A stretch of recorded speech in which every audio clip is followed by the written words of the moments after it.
আসসালামু আলাইকুম। প্রিয় দর্শক আমি আজকে ফেসবুকে একটা ঘোষণা দিয়েছিলাম যে গতকালকে আমাদের আসিফ নজরুল সরকার আমাদেরকে যেই আয়নাঘর দেখিয়েছেন, সেই আয়নাঘর এটা আসলে আয়নাঘরের একটা আ বিকৃত রূপ। আয়নাঘরের আসল যে রূপ আমরা বিভিন্ন মানুষের কাছে এতদিন ধরে যেটা জেনেছি এবং যারা এইসব আয়নাঘরগুলোতে র‍্যাব, ডিজিএফআই, পুলিশ বিভিন্ন বাহিনীর যে আয়নাঘরগুলো ছিল সেখানে যারা বন্দী ছিলেন, তারা কালকের সেই বিষয়টা দেখে বিস্মিত। আমাকে বেশ কয়েকজন জানিয়েছেন যে, "ভাই এটা আয়নাঘরের আসল রূপ না।" আয়নাঘর আরো অনেক ছোট, ছোট রুম, অনেক ঘিঞ্জি পরিবেশ। সেখানে দেয়াল কেটে তারপরে জানালা বানানো হয়েছে। সেই জানালাগুলো যেখানে ছিল না, যারা ভেতরে ছিলেন তাদের বর্ণনা অনুযায়ী এটা পুরোপুরি এই ৬ মাসে এটার একটা অবকাঠামোগত পরিবর্তন করা হয়েছে। সেই পরিবর্তন করে তারপরে মানুষের সামনে তুলে ধরা হয়েছে। তো আমরা জানি না ওয়াকার এবং ইউনূস আসিফ নজরুল মিলে জনগণের সাথে এই প্রতারণা কেন করেছে? আওয়ামী লীগের প্রতি তাদের এই যে মানবতা, মানুষকে বুঝতে না দেয়া যে শেখ হাসিনা কতটা নিষ্ঠুর, কতটা নির্দয় ছিল সেটা বুঝতে না দেওয়ার এই যে একটা কৌশল এটা কেন নিয়েছেন সেটা তারাই বলতে পারবেন। আমার সাথে যেসব মানুষেরা গুম আছেন আমাদের এখানে আসলে আজকে অনেকেরই উপস্থিত থাকার কথা। আমি এট এ টাইম এ হয়তো সবাইকে নিতে পারব না। তারপরেও বেশ কয়েকজন আ আছেন আমরা তাদের আমি সবাইকে আলাদা, আলাদা করে পরিচয় করে দেওয়ার চাইতে আমার মনে হয় ১ম এ শুরু করি আমাদের আ আহমেদ রফিক ভাই। আ শফিক ভাই বলবেন আগে। জি? শফিক ভাই আগে বলবেন। আচ্ছা জি, শফিক ভাই আপনি তাহলে শুরু করেন। আ আ আসলে আমরা যে আয়নাঘর দেখেছি, সেই আয়নাঘরের কোনো এক জায়গায় আপনিও ছিলেন। সো আপনি কেমন দেখেছেন? কালকে যেটা দেখেছেন তার মধ্যে কোনো পার্থক্য ছিল কিনা? আসসালামু আলাইকুম ওয়া রাহমাতুল্লাহি ওয়া বারাকাতুহু। ইন্নাল হামদুলিল্লাহ ওয়াসসালাতু ওয়াসসালামু আলা রাসূলিল্লাহ। ধন্যবাদ জানাচ্ছি আজকে সাংবাদিক ইলিয়াস ভাই আমাদেরকে আমাদের কথাগুলো জাতির সামনে তুলে ধরার সুযোগ করে দেওয়ার জন্য এবং একই সাথে ধন্যবাদ জানাচ্ছি আজকে যারা আমাদের দর্শক আমাদেরকে অন এয়ারে যারা দেখতেছেন সকলকে জানাচ্ছি আন্তরিক শুভেচ্ছা ও অভিনন্দন। প্রিয় দেশবাসী, আপনারা গতকালকে আমাদের প্রধান উপদেষ্টা সহ বেশ কয়েকজন উপদেষ্টা মণ্ডলীর সমন্বয়ে আপনারা দেখেছেন যে ওনারা আয়নাঘর পরিদর্শনে গিয়েছেন। এজন্য আমরা ওনাদেরকে আন্তরিকভাবে ধন্যবাদ জানাই। তবে আরো বেশি খুশি হইতাম যদি ৫ই আগস্টের পরপরই ওনারা মানে যখন সরকার গঠন হলো ৮ই আগস্ট এর কয়েকদিনের মধ্যে খুব যত দ্রুত সম্ভব এই আয়নাঘরগুলো যাইতে পারতেন যদি, তাহলে আরো বেশি ভালো হতো। আমরা গতকালকে যে আয়নাঘরের দৃশ্যগুলো দেখলাম, এই দৃশ্যগুলোতে আমাদের স্পষ্ট মনে হয়েছে যে এখানে বেশ কিছু পরিবর্তন করা হয়েছে। তো আমাকে ২০২২ সালের ১৩ই জানুয়ারি রোজ বৃহস্পতিবার রাত ৮টা ৩৫ মিনিটে আমাকে র‍্যাব 1 আমাকে গুম করে এবং আমাকে গুম করার যে কাহিনীটা ছিল আমি মোটেও কল্পনাও করতে পারি নাই। আমি ওদিকে পরে যাচ্ছি। আগে হলো যে আয়নাঘরগুলো আমরা দেখলাম, এগুলো কতটুকু ঠিক বা বেঠিক। আমরা যতটুকু দেখেছি বা আমরা আয়নাঘরে ছিলাম, আমি ৪০ দিন ছিলাম। ২০২২ এর ১৩ই জানুয়ারি থেকে নিয়ে ফেব্রুয়ারির ২০শে ফেব্রুয়ারি পর্যন্ত আমি প্রায় ৪০ দিন এই আয়নাঘরগুলোতে ছিলাম। তো আয়নাঘরে আমাকে রাখা হয়েছিল উত্তরায় র‍্যাব 1 এ রাখা হয়েছিল। তো সেখানে আমি যেগুলো দেখেছি, ওই আয়নাঘরগুলোতে ভেন্টিলেশন ফ্যান ছিল না এবং জানালাও ছিল না। আমরা গতকালকে যে আয়নাঘরগুলো দেখেছি, এখানে আমরা দেখেছি যে এখানে ভাই আপনি জানালা ছবিটা আছে। নামায় রাখেন, ছবিটা ধরে রাখতে হবে না, ওইটা নামায় রাখেন। আলামিন ভাই আপনি জানালা ছবিটা নামায় রাখেন। জানালা জানালা ছিল, জানালা ব্লক করে দেওয়া হয়েছে। কোথাও নতুন, নতুন প্লাস্টার করা হয়েছে। এনামুল ভাই কোথাও আপনি ছবিটা নামান, ছবিটা নামান। ছবিটা ধরার দরকার ফ্যানও নাই। নামায় রাখেন এনামুল ভাই। ছবিটা জি, নামান। জি। হ্যাঁ, হ্যাঁ, আপনারা বসেন সুন্দর করে। জি। তো কোথাও, কোথাও ভেন্টিলেশন ফ্যান লাগানো হয়েছে, কোথাও ইটের দেওয়াল ভেঙে রুমটাকে প্রশস্ত করা হয়েছে, আবার কোথাও প্লাস্টার করা হয়েছে। তো আমি এ যতটুকু জানি যে র‍্যাব 1 আমাকে রাখা হয়েছিল সেখানে আমাকে যে সেলগুলোতে রাখা হয়েছিল সেখানে তাদের দেওয়া ভাষ্যমতে যেমন যখন আমাকে তারা টর্চার করতেছিল ব্যাপকভাবে, তখন তারা বলতেছিল, "তুমি বলবা না এখানে আরো ৫০টা সেল আছে, আরো ৫০ জন লোক আছে এখানে। তো তাদের যে অবস্থা হয়েছে তোমারও কি অবস্থা হবে, অথবা তারা তাদের যে পরিণত হয়েছে তোমারও কি পরিণত হবে।" এভাবে ৫০টা সেলের কথা তারা বলেছে। ছোট, ছোট খপরি ঘর। আ আ এই খপরি ঘরের পদ্ধতিটা বা সিস্টেমটা হলো এমন, আমরা যে এই বিভিন্ন জায়গায় একেবারে ঢাকা শহরে যে ছোট ছোট ফ্ল্যাটের মধ্যে ছোট ছোট বাথরুম দেখি, এই বাথরুমটার সাইজ হলো যে একটা দরজা সমান, মানে এটা দরজাটা যতটুকু বাথরুমটা ততটুকুই প্রস্থ থাকে। তো ওই আয়নাঘরগুলোর অবস্থা এমন ছিল যে একটা দরজা যতটুকু প্রস্থ, তার প্রস্থটাও ততটুকুই, লম্বাটা হলে দৈর্ঘ্য হলো একটা মানুষ শুইতে পারে এতটুকু, আর উচ্চতা হলো হাত দিয়ে উপরে দাঁড়িয়ে হাত দিয়ে ধরা যায়। তো এই সিস্টেম ছিল। ওখানে কোনো জানালা ছিল না, ওখানে কোনো ভেন্টিলেশন ফ্যানের ব্যবস্থা ছিল না, ওখানে ওই ঘরগুলোর অবস্থা নিচেতে ফ্লোর গুলো ছিল ভাঙ্গা, এবড়ো থেবড়ো ছিল, দেওয়ালগুলো একই অবস্থা ছিল। তো সেখানে রেবনের এই পরিবেশ ছিল। তো গতকালকে যে আমরা দেখলাম অনেকগুলো রুম বড় দেখলাম, এখানে ভেন্টিলেশন ফ্যানের ব্যবস্থা দেখলাম, অনেকে বলছে যে ভেন্টিলেশন ফ্যান গুলো চালু করলে আওয়াজ বাইরে যায় না। ওখানে তো কোনো ধরনের আওয়াজ, বাহিরের সাথে কোনো জানালা কোনো ছিদ্রই ছিল না, ভিতরে কি হতো না হতো এটা ভিতরের অবস্থাগুলো আমরা আশেপাশে কান্নার আওয়াজ শুনতাম, বাইরের কি হতো না হতো সেটা বোঝাই যাইতো না। কখনো কখনো আমরা বাইরে যখন নাকি আজানের আওয়াজ আসতো, তখন আজানের আওয়াজ মাঝে মাঝে আমরা শুনতাম, আজানের আওয়াজ শুনে বুঝতাম যে দিন না রাত বা পার্থক্য, আসসালাতু খায়রুম মিনান নাউম শুনে আমরা বুঝতাম যে আজানটা হচ্ছে ফজরের, এই যে অন্যান্য আজানের যে পার্থক্য। এভাবে ওই ঘরগুলোর অবস্থা ছিল। আর এই ঘরগুলোর একটা লোকেশনটা এমন ছিল, দুই সারি সারি সারি, যেমন কোথাও পাবলিক টয়লেট থাকলে যেভাবে থাকে আর কি, যে মাঝখান দিয়ে রাস্তা থাকে চিপাগুলি রাস্তা, আর দুই সারি ছোট ছোট খোপড়ি, এমন ছিল ওই ঘরের সিস্টেম গুলো। একেবারে ছোট ছিল। একটা মানুষ ওখানে দীর্ঘদিন থাকতে থাকতে পাগল হয়ে যাইত। ওখানে পাগলের চিৎকার চেঁচামেচির আওয়াজ শোনা যাইতো। আর কেউ তো কাউকে দেখার সুযোগ ছিল না। আর আমাদের বেশ বিভিন্ন জায়গায় বিভিন্ন ধরনের বর্ণনা পাওয়া যায়।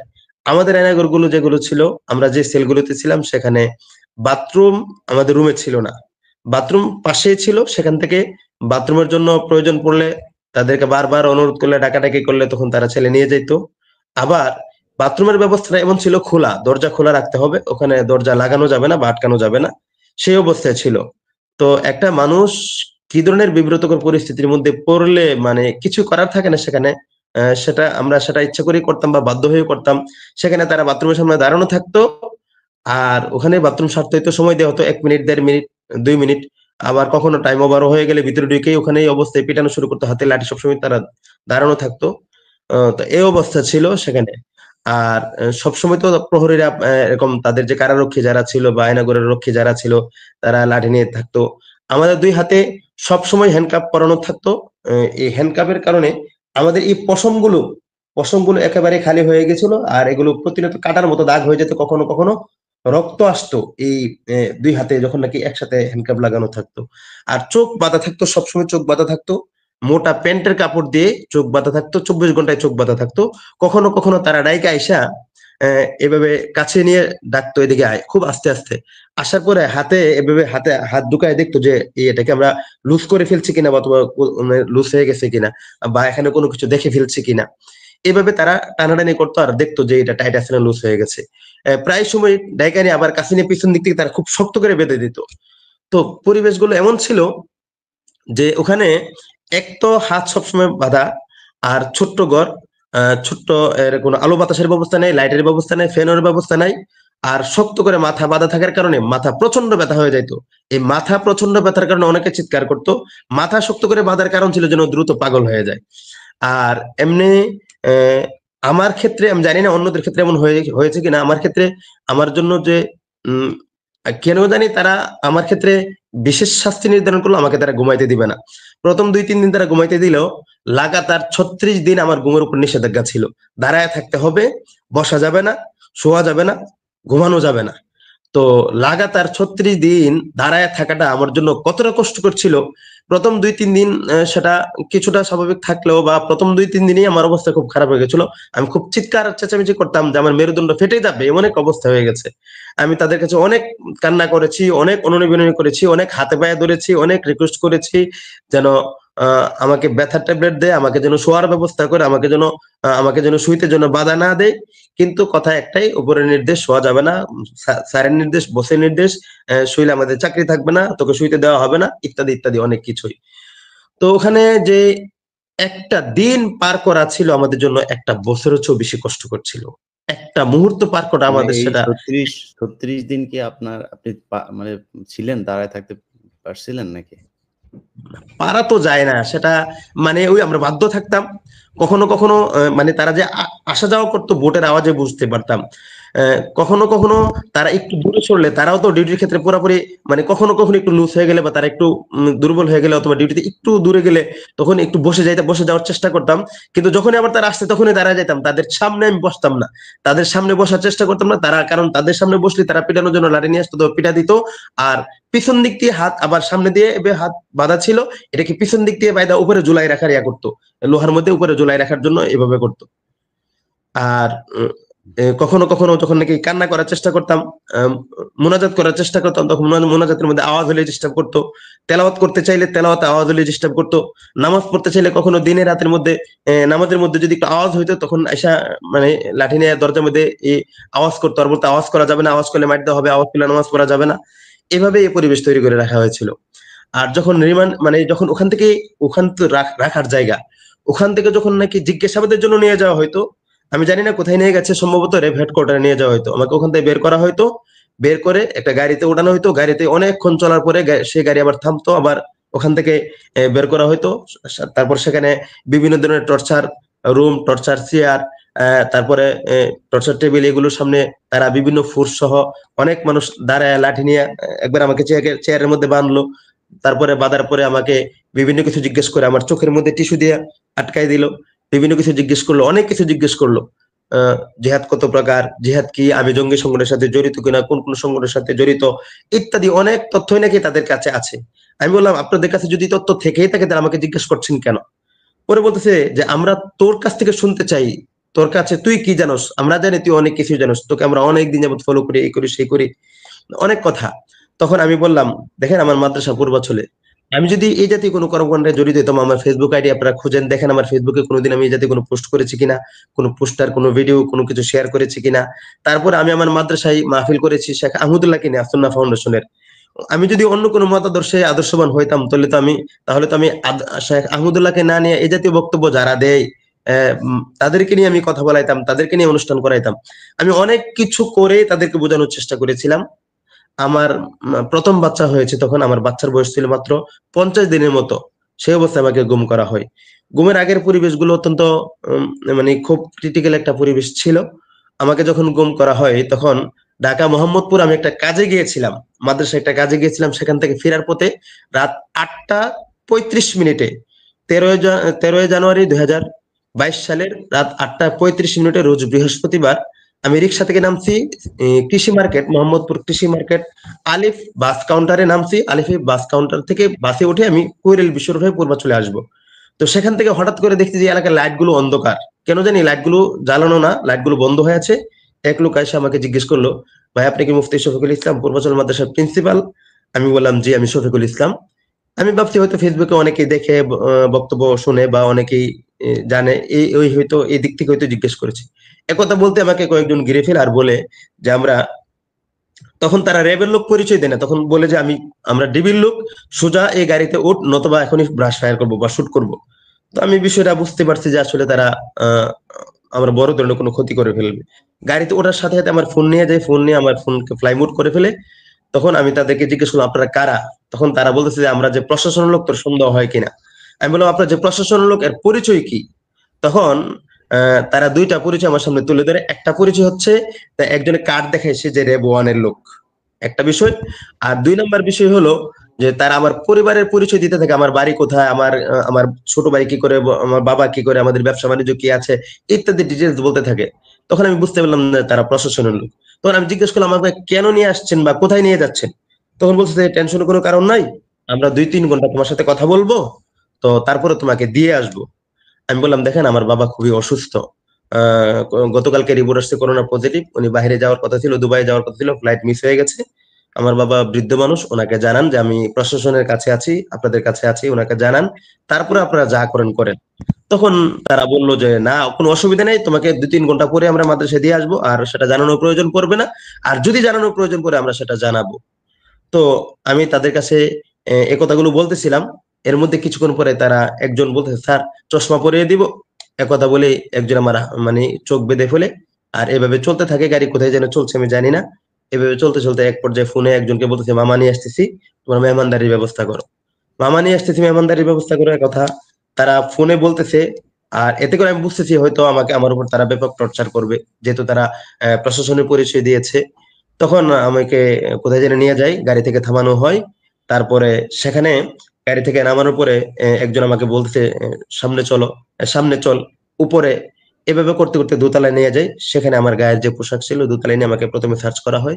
তারপর আমার গায়ের যে পোশাক ছিল, আমার পোশাক খুলে ফেলা হয়। তারপর আমাকে পাগলের পোশাক পরানো হয়। আমি মোটেও প্রস্তুত ছিলাম না। আমার সাথে এমন পাগলের আচরণ করা পাগলের হয়। পোশাক কি ভাই? পাগলের পোশাক বলে এমন বড় বড় পোশাক পরানো হয়, যেগুলো নাকি একটা গেঞ্জি আমি গায়ে দিছি আমার হাঁটু পর্যন্ত ঢেকে গেছে, এমন পোশাক। আর নিচে কি জানি লুঙ্গির মতো করে একটা পরানো হয়, আমার তো চোখ বাঁধে, আমি তো জানি না।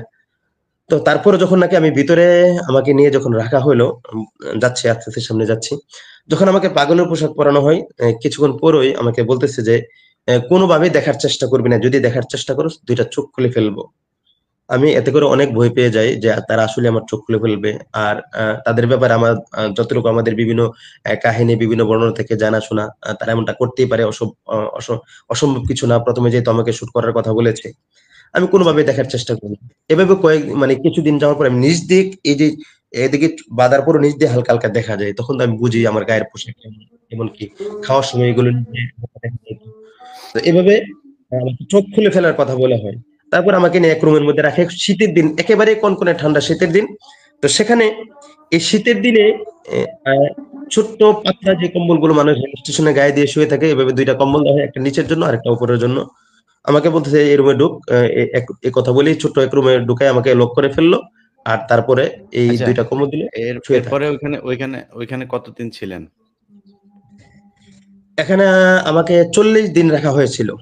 আচ্ছা, আমরা ওইখানে ওরা কি ধরনের আচরণ করে ওইটা আরেকজনের কাছ থেকে শুনি। আমাদের এই যে এনামুল ভাইয়ের যিনি এখন পর্যন্ত গুম হয়ে আছেন, তার পরিবারের সদস্যরা আছেন। আমি দেখছি যে ছোট বাচ্চাটা ঘুমিয়ে যাচ্ছে। আমরা ওনাদের কাছ থেকে একটু শুনে আসি। ভাই জি। একটু বলেন।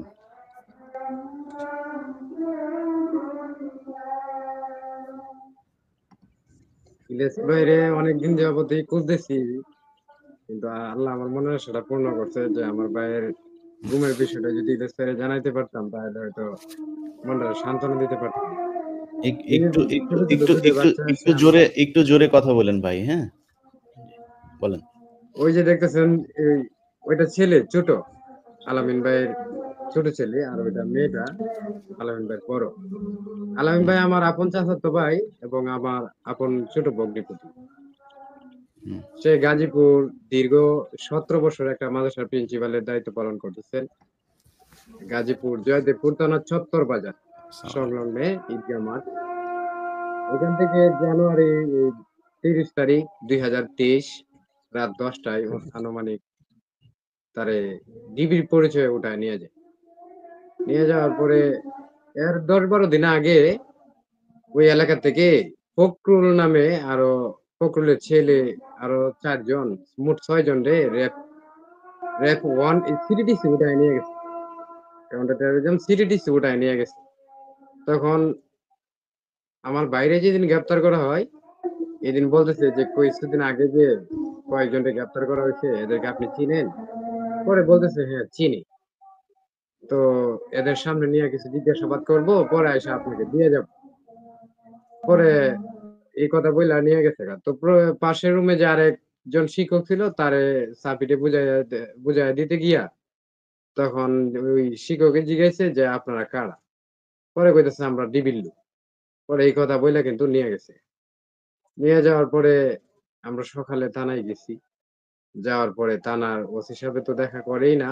মানে থানার ভিতরে আমাদেরকে ঢুকতে দেওয়া হয় না। তো পরে আরেকটা দারোগা আমাদেরকে বলতেছে যে আপনারা এখানে ঘোরাফেরা করে কোনো লাভ নাই। এখানে জিটিও নিত না, কিচ্ছু নিত না। আপনারা ঢাকা চলে যান। তো ঢাকা কোথায় যান? ডিবি হারুনের কাছে চলে যান। আপনার এলাকার লোক, আপনারা ওইখানে চলে যান, একটা সন্ধান পাবেন। তো এখানে ডিবি হারুন ভাইয়ের অফিসে গেছি। নিচে গিয়া করছি, বইসা রইছি। হারুন ভাই সিসি ক্যামেরা দিয়ে দেইখা দেখা করে না।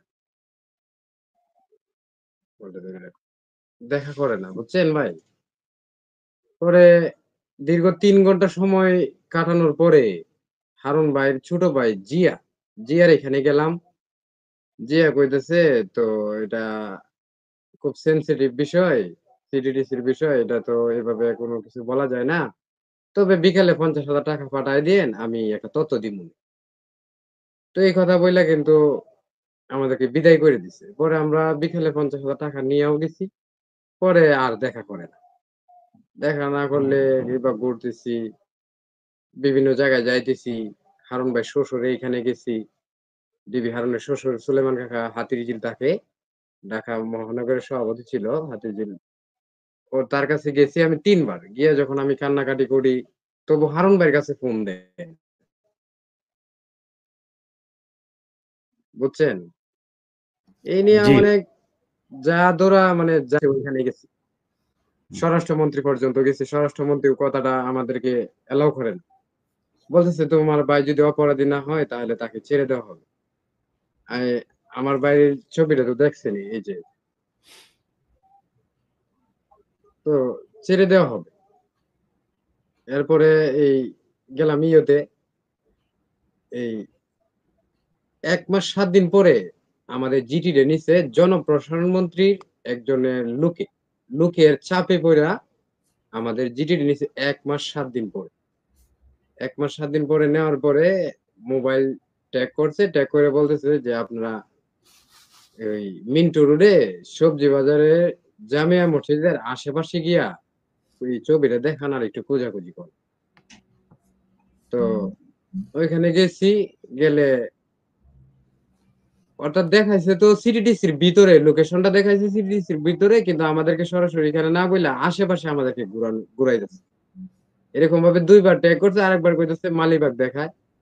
এরকম ভাবে আমাদেরকে ঘুরায়। আর কোন রকম কোন তথ্য-মথ্য আমরা এখন পর্যন্ত পাই নাই। আগে তো পাইই নাই। এখন পর্যন্ত আমরা কোন তথ্য পাই নাই। তো সরকার পতন হওয়ার পরে এই আগে যে ৬ জনরে ধরছিল, এদের ১ জন জামিন পাইছে।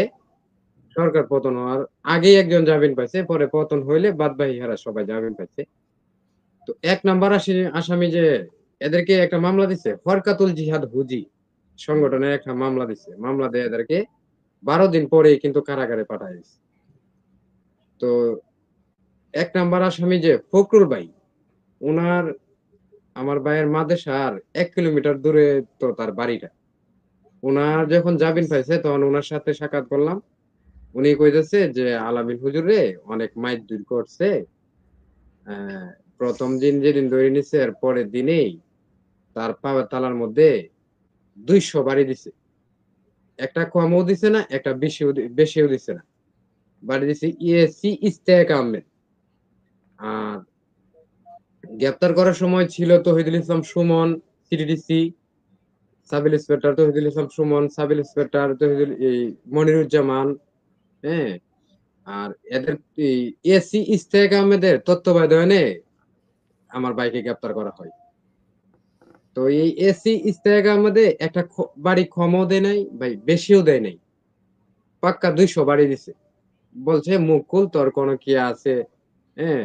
তুই আফগানে গেছস, পাকিস্তানে গেছস।" এই সেই জিগা। আসলে আমার ভাইটা এরকম না। আমার ভাইটা শুধু সাধারণ মানুষের মতো চলাফেরা করতো। এই যে ২ টা বাচ্চা, যেদিন আমার ভাইটাকে গুম কইরা নিয়ে গেছে গা, এর পরের দিন যে ২ টা বাচ্চারে একটা কেক কিনে দিব এরকম ১০ টা টাকাও আমার বোনের কাছে রাখে নাই। তার ওয়াইফের কাছে রাখে নাই যে বাচ্চাটারে ১০ টা টাকা দিই। এই অবস্থায় সে চলাফেরা করতো। ৮-১০ হাজার টাকা বেতন পাইতো। এই বেতন দিয়াই তার পরিবারটা নিয়া চলতো। তো পরে ওই যে এসি ৫ এই তারিখের পরে ৫ তারিখের পরের কথা বলেন। আগে তো আওয়ামী লীগ যা করেছে সেটা আমরা মোটামুটি জানি। মানে ৫ তারিখের পরে আপনারা প্রশাসনের কাছে যান নাই বা সরকারের কাছে বা কোনো ছাত্রদের কাছে কারো কাছে গিয়েছেন? কি, কি চেষ্টা করেছেন আপনি? ৫ তারিখের পরে আমরা এই গুম পরিবারের একটা গ্রুপে আমরা এই যোগাযোগ করে বিভিন্ন জায়গায় আন্দোলন করছি। এই যে সচিবালয়ে গেছি, প্রধান হুম, উপদেষ্টার বাসভবনের সামনে ওইখানেও অবস্থান করছি। হুম। এরপরে ওই যে কচুক্ষেত আয়নার ঘরের সামনে ওইখানেও আন্দোলন করছি। তো এই যে থানায় তহিদুল থানায় ইসলাম, থানায় যান নাই? না থানায় তখন গেছি, গেলে বলতেছে এখন তো এই ব্যাপারটা, মানে তখন তার থানার মানে ১০-১২ দিন ১৫ দিন তো থানার মধ্যে এরকম কোনো পরিস্থিতি ছিল না। কার্যকলাপই ছিল না। এরপরে যান নাই? ডিবি ডিবি অফিসে গেছি, এখানেও কোনো কার্যকলাপ ছিল না। তো ওই যে তৌহিদুল ইসলাম সুমন, মানে এখন ইলিয়াস তো ভাই, আছে, শুনেন কথা শুনেন, মানে এখন তো আছে, আপনি থানায় কার্যক্রম ছিল না মানে কি? থানায় কার্যক্রম ছিল না 7 দিন বা 10 দিন, মানে এখন আছে তো, এখন যান নাই?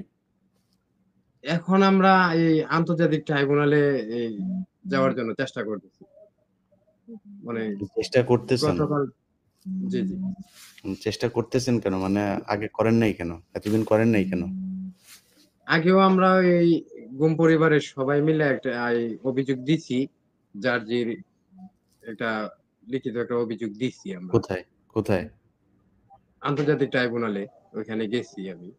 হ্যাঁ, পরে? ওইখানে অভিযোগটা দেওয়া হয়েছে। আর গতকালকে এই রবিবারেও মনে হয় আন্তর্জাতিক ট্রাইব্যুনালে ওই শায়েকের ব্যবস্থা করে দিতেছে। এটা চূড়ান্ত একটা মামলা করবে শায়েক। মুফতি হারুন এজাহার। হারুন ইজার, হ্যাঁ। জি, জি। আমার হুম। ওনার ছোট ভাই, ওনার বড় ভাইরে বাদী বানায়া। ওনার ওনার ওনার ওনার ওনার তালিকায় আপনি আছেন, এটাই তো? জি, জি আছে। আচ্ছা, ওনার ছেলে মেয়ে কয়জন টোটাল? ও আমার ভাইয়ের ছেলে মেয়ে, একটা ছেলে একটা মেয়ে। ওই যে ওইটা ওইটা মেয়ে, আর ওই ছেলেটা ঘুমায় পড়ছে। ওই বয়স বামদাতে বয়স যে ছিল। বয়স বয়স কত এদের? 7 বছর? লাবিবার বয়স কত? 7 বছর? লাবিবার বয়স, ওই মেয়েটার বয়স 5 বছর আর ছেলেটার বয়স 3 বছর। উনি গুম হন কতদিন আগে? গুম হয়েছে 2023 সালে জানুয়ারি 30 তারিখে। অর্থাৎ তার মানে তখন ওদের একজনের বয়স ছিল 1 বছর, তাই তো? জি, জি, জি। হুম, 15 মাস ছিল। ছেলেটার বয়স 15 মাস, 14 মাস ঠিক ছিল। আছে। আ আওয়ামী লীগের ভাইয়েরা, শুনেন, আপনাদের তো ভাই বললাম না, মানুষে ভাই বলা যায়। আপনাদের তো বললাম না, একটু শুনেন, হ্যাঁ? কথাগুলো শুনেন। এই এক শিশু রাসেল নিয়া সারা জীবন কান্দাকাটি করলে তো হবে না। শিশু রাসেলের বাপ, শিশু রাসেলের ভাইরা যত মানুষকে কষ্ট দিয়েছে সারা দেশে, আমি যদি ওই সময় থাকতাম, ওদের পাড়ায় মেরে ফেলতাম। ওদের তো এই যে ঐদিন শুনলাম যে রাশেদ চৌধুরী বলল গ্রেনেড দিয়ে তারপরে মারার পরে সবগুলো আলাদা, আলাদা কইরা ধইরা ওদের গোপনাঙ্গর মধ্যে রশি বাইন্ধা তারপরে উপরে গাছের সাথে ঝুলায় মারা দরকার ছিল। ওরা যে পরিমাণে মানুষ বাংলাদেশে মেরেছে। শেখ হাসিনারে পাইলেও এখন ওইটাই করা দরকার। তো জিনিস নাই, ওরে যে জায়গায় পারে ওই জায়গায় টাইনা ধইরা তারপরে ওরে ঝুলায় পেটানো দরকার। তোরা মানুষ হইতে পারিস না। এগুলি বর্ণনা শোন। এরকম আমার এখানে আজকে অন্তত আরো 15-20 জন আসার কথা ছিল। আমরা এট এ টাইম এ সবাইকে অ্যাটেন্ড করতে পারবো না। এই কারণে সবাইকে আনিনি। তো এদের কথা শুনে সবার বিষয়টা বুঝে, সারা বাংলাদেশে এরকম হাজার, হাজার লক্ষ, লক্ষ আলেম প্রচন্ড কষ্ট করেছে। এই 15 বছর তাদের জন্য পুরো বাংলাদেশটা একটা জেলখানা ছিল। অতএব এই যে আজকে যেই তোদের যে পরিণতি, এই পরিণতি অসংখ্য আলেমের চোখের পানির ফল। এখনো সময় আছে। যদি তোদের আওয়ামী লীগের কেউ তো এখন নিজেরে মুসলমান, ঐদিন আমার এক পরিচিত এখানে শুক্রবার নামাজ পড়তে গিয়েছে, যায়া তারা আমার সাথেই বলছে যে আওয়ামী লীগ করে, তারা আবার খুব ক্লোজ। তো পরে ওই লোকের বলছে যে, "কি কই যান?" "এই যে নামাজ পড়তে আসলাম।" কয়, "তুই আবার নামাজ পড়তে আসছিস কেন?" তা আমি পরে ওই লোকের সাথে দেখা করে পার হয়ে আসলাম যে, "ভাই এটা জিজ্ঞেস করলেন কেন?" কয়, "ও আওয়ামী লীগ করে। আওয়ামী লীগের আবার নামাজ কিসের?" তো এটা বাস্তব কিন্তু। তোদের তো নামাজ-টামাজ দরকার নাই। তোদের নবী হইছে শেখ মুজিব। তোরা শেখ মুজিবরে নিয়ে থাকবি। তোদের তোদের তোদের তোদের ভিতরে কোনো মনুষ্যত্ববোধ, কোনো বিবেক, কোনো কিছুই নাই। তোদের সাথে তর্ক-বিতর্ক করে কোনো লাভ নাই। কারণ তোদের চিন্তা ভাবনা সবকিছু কেমন জানি, মানে মানুষের মতো চিন্তা ভাবনা আওয়ামী লীগ করে না। ওদের একজনের সাথে সাধারণ মানুষ ১০ জন তর্ক কইরা পারবে না। ওদের চিন্তাই অন্যরকম। তো আল্লাহ এদের মুক্ত করেছে। আমার বিশ্বাস, যেই কষ্ট, যেই নির্যাতন, শেখ হাসিনা তো রাজনীতি করেনি, শেখ হাসিনা সরাসরি আল্লাহর সাথে যুদ্ধ করেছিল। তো আমরা খুব খারাপ একটা পরিস্থিতি থেকে বের হয়েছি। এদেশের মানুষকে বলবো, শিক্ষা নেন।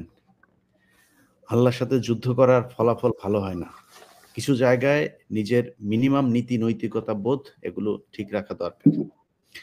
যাক, আমাদের ইয়ে রফিক ভাই, আপনি কি এখন বলবেন নাকি শুনবেন? জি দেন বলি ভাই। রফিক ভাই বলবেন? বলুক। জি, জি।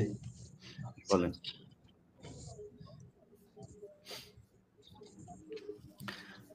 আচ্ছা, ইয়ে ভাই, এই এই কি বলে উনি, এনামুল ভাই, আপনি যদি জি আপনার সমস্যা হয় তাহলে চলে যেতে পারেন। যদি বসে থাকতে চান তাহলে বসে থাকতে পারেন। আপনার উপরেই আপনার ইচ্ছা। জি, রফিক ভাই বলেন। আচ্ছা ঠিক আছে, মানে বাকি জি যে ঘুমাইবো ঘুমায় পড়ো, আমি জি, এই লাইভ থেকে বের হয়ে যাই। ঠিক আছে। জি, আপনারা যে ছবিটা দেখলেন, আপনাদের কাছে অনুরোধ থাকবে এবং পুলিশ প্রশাসন আপনাদের কাছে অনুরোধ, আলামিন ভাইয়ের যে ছবিটা দেখছেন তার এই নিষ্পাপ ২ টা শিশুর দিকে তাকিয়ে যদি তিনি বেঁচে থাকেন, দ্রুত তার সন্ধান দেয়া হোক। কোনো মানুষ যদি কেউ যদি তাকে কোথাও দেখে থাকেন সেটাও জানাবেন তাদের পরিবার বা আমার কাছে জানানোর অনুরোধ, বা নিকটস্থ থানায় গিয়ে জানানোর অনুরোধ থাকলো। এই বাচ্চা দুটো হয়তো তাদের বাবার কোলে আবারও ফিরে যেতে পারবে। জি, আলামিন ভাই আপনি, জি, এনামুল ভাই আপনি যান। ইলিশ ভাই, ভাই একটা কথা মানে বলতে আপনি চাচ্ছিলাম। আপনি দেশে এনামুল ভাই, আসলে আমি আপনার সাথে সাক্ষাৎ করবো, আমাকে এরকম একটা সুযোগ দিন ভাই। আপনি এই আমাদের আহ, আহ, ইয়ে ভাইয়ের সাথে, শফিকুল ভাইয়ের সাথে আপনি যোগাযোগ করেন, হ্যাঁ? ওনার কাছে আমার নাম্বার আছে। ঠিক আছে ইনশাল্লাহ। ঠিক ঠিক আছে, আছে, আসসালামু আলাইকুম। আমি একটা কথা বলতে চাচ্ছিলাম ভাই। জি বলেন। আচ্ছা আমার ফোনে চার্জ শেষ হয়ে যেতেছে। আপনি বলতে চান আগে? কেটে দেন ওনাকে দেন ভাই, বলেন, ভাই বলেন, 4 থেকে বলেন, বলেন।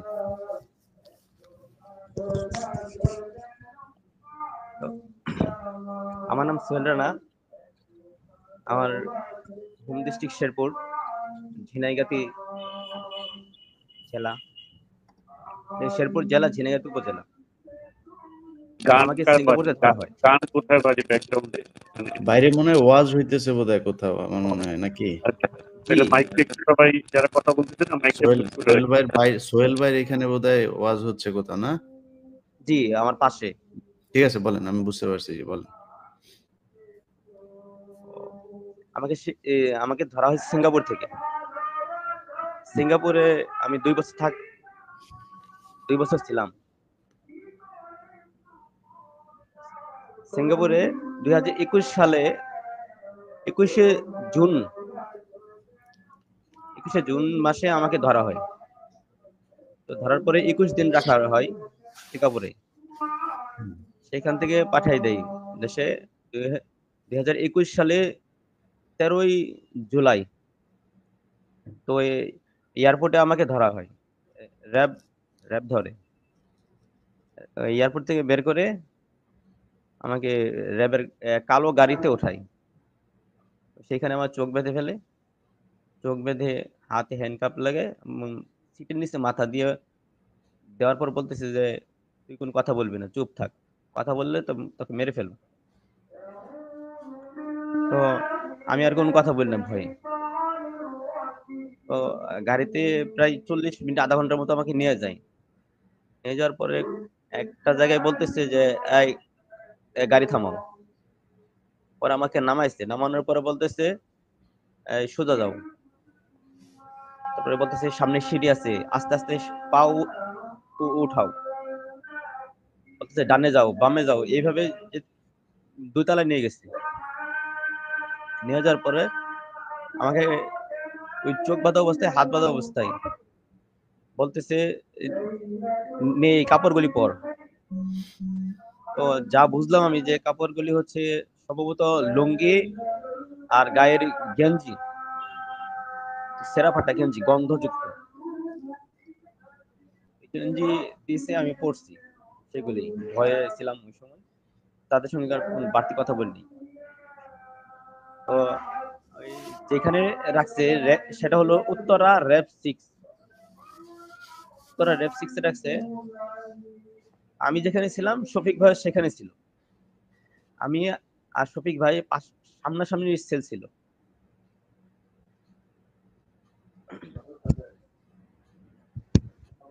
সামনাসামনি সেল ছিল শফিক ভাই আর আমার। তো সেখানে রুমের দৈর্ঘ্য হচ্ছে 1.5 মিটার আর প্রস্থ হচ্ছে মাইক্রোফোনটা কাছে নিয়ে বলেন। রুমের দৈর্ঘ্য হচ্ছে 1.5 মিটার হুম। আর প্রস্থ হচ্ছে 3-4 মিটার। তো সেই রুমে আমাকে রাখা হয়। অন্ধকার রুম, ডান কাতে শুলে বাম কাতে দেওয়াল, এরকম একটা রুম। তো এই অবস্থায় আমাকে ওই একই রুমে হাত বাঁধা চোখ বাঁধা অবস্থায় 27 মাস রাখা হয়। আমাকে উঠতে বসতে অনেক নির্যাতন করছে সব সময়। যদি বলছি যে স্যার ওয়াশরুমে যাব, গোসল করব, এই সমস্ত কথা বললেও, ওজুর কথা বললেও মারতো, সবসময় মারধর করতো। আর রুমের ফ্লোর ছিল অনেক ভাঙ্গা। এই এখন যে সরকার যে ওই র‍্যাব 1 এর যে ভিডিও যে প্রকাশ করছে আয়না ঘরে, সেটা মূলত ওই রুম না, অনেক পরিবর্তন করা হয়েছে। জানালা ছিল না, জানালা বানাইছে, ভেন্টিলেশন ফ্যান ছিল না, ভেন্টিলেশন ফ্যান লাগাইছে, এগুলি ওই সময় ছিল না।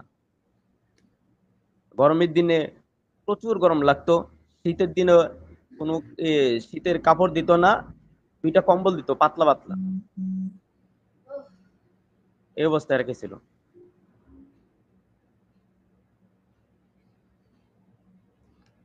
খাবারের সময়ও খাবারের পরিমাণ খুব অল্প দিত, একদম অল্প দিত। গোসলের কিছু দিত না। মানে সিঙ্গাপুরে আপনাকে ধরলো কারা?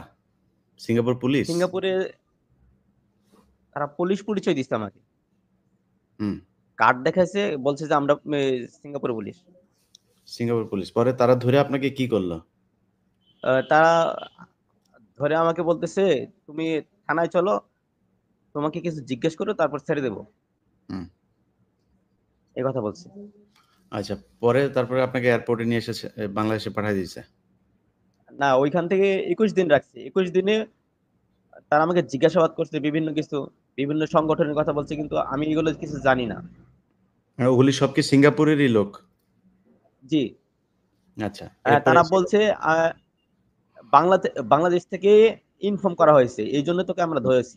রাইট, বুঝতে পারছি। এই কথা বলছে। ওরা করছে ওদের আপনার নামে। আপনি কি বাংলাদেশে থাকতে কি কোনো দল-টল করতেন? শিবির বা না, কোনো দল? না, না।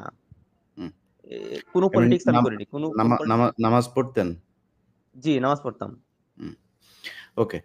জি, তারপরে বলেন। ওইটা আপনার অন্যায় ওইটা। আপনি নামাজ পড়তেন কেন মিয়া? নামাজ পড়লে তো আপনার মাইর হবেই। ওটা আপনার অন্যায়। ওর বাপ ছিল হইলো গিয়া দেবদাস।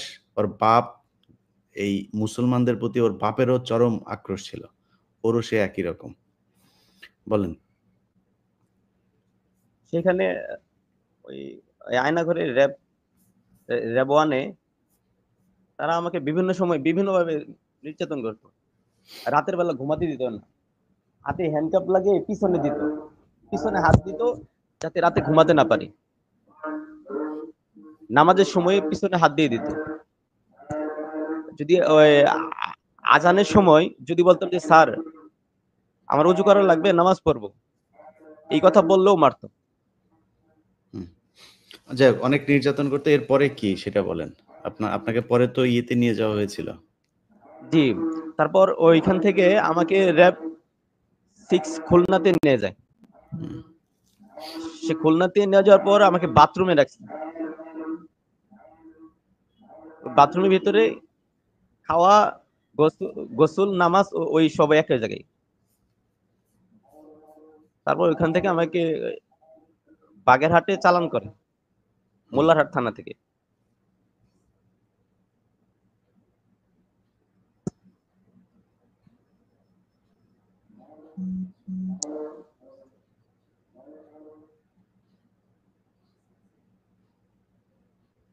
তো আমি ওদেরকে অনেক বলছি, স্যার আমাকে একটা সুযোগ দেন, আমি বাড়িতে একটু কথা বলি, আমার মায়ের সঙ্গে কথা বলি। তারা আমাকে একটা সুযোগ দেয়নি। এই কথা বলার কারণে মারছে।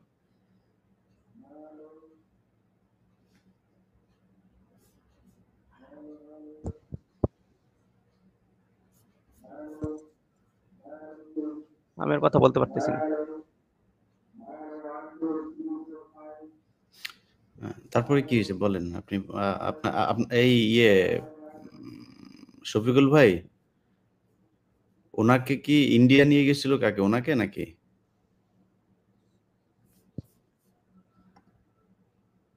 আপনার আনমিউট করেন।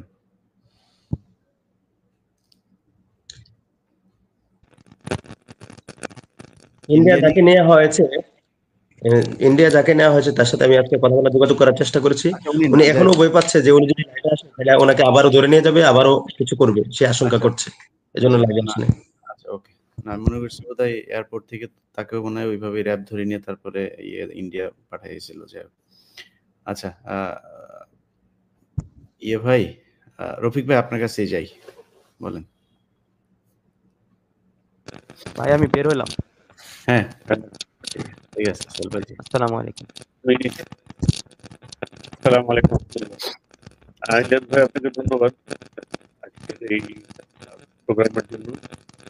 আর আল্লাহ, আমি এখানে একটা বিষয় বলতে চাই প্রথমে, সেটা হলো সবাই না আয়নাঘর বলে। ভাই, আপনার সাউন্ডটা কিন্তু পরিষ্কার না, বুঝছেন? ক্যাট আওয়াজ হচ্ছে একটা। ক্লিয়ার না, একটা আওয়াজ হচ্ছে। সাউন্ডে কোনো সমস্যা আছে? এটা আপনার হেডফোনের সমস্যা বোধহয়। আপনি হেডফোন খুলে তারপরে দেখেন।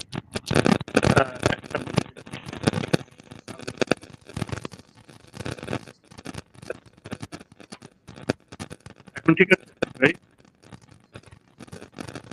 না, আপনার ওয়্যারের সমস্যা বোধহয়। আপনার হেডফোনের ওয়্যারের সমস্যা। এটা ক্যাট আওয়াজ হচ্ছে একটা।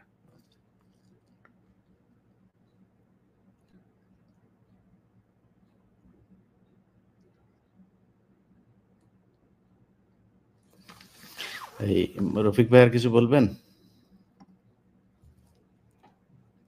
রফিক ভাই তো বলা শুরু করবে এখন।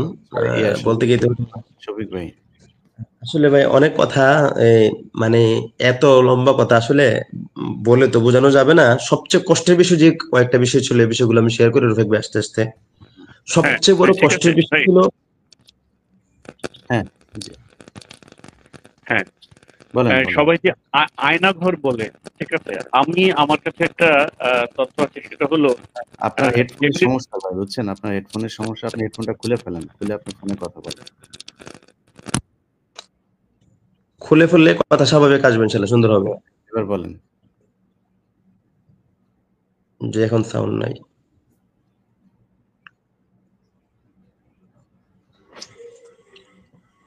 শফিক ভাই, আপনারা শেষ করি, তারপর শেষ করব। হেডফোন খুলে ফেলছি।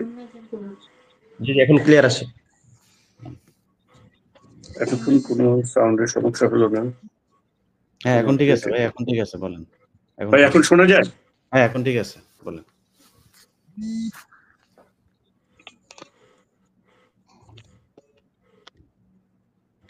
ভাই ঠিক আছে, এখন বলেন আপনি।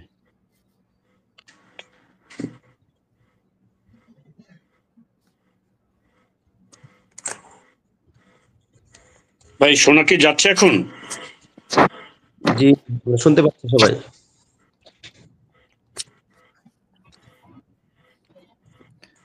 শফিক ভাই, আপনি শেষ করেন। হ্যাঁ, আপনার। আচ্ছা, আমার এখানে সাউন্ডে খুব অসুবিধা হচ্ছে।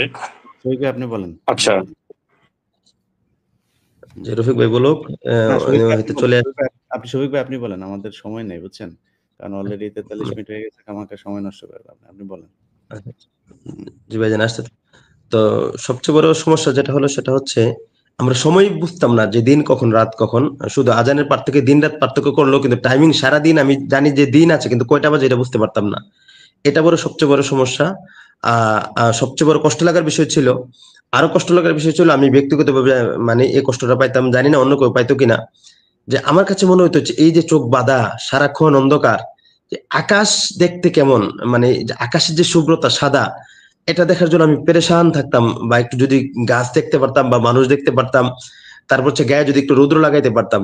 আকাশ দেখতে পারা, গাছ দেখতে পারা, গায়ে রৌদ্র লাগানো, এগুলো যে আল্লাহ সুবহানাহু ওয়া তাআলার অনেক বিশাল বড় নিয়ামত।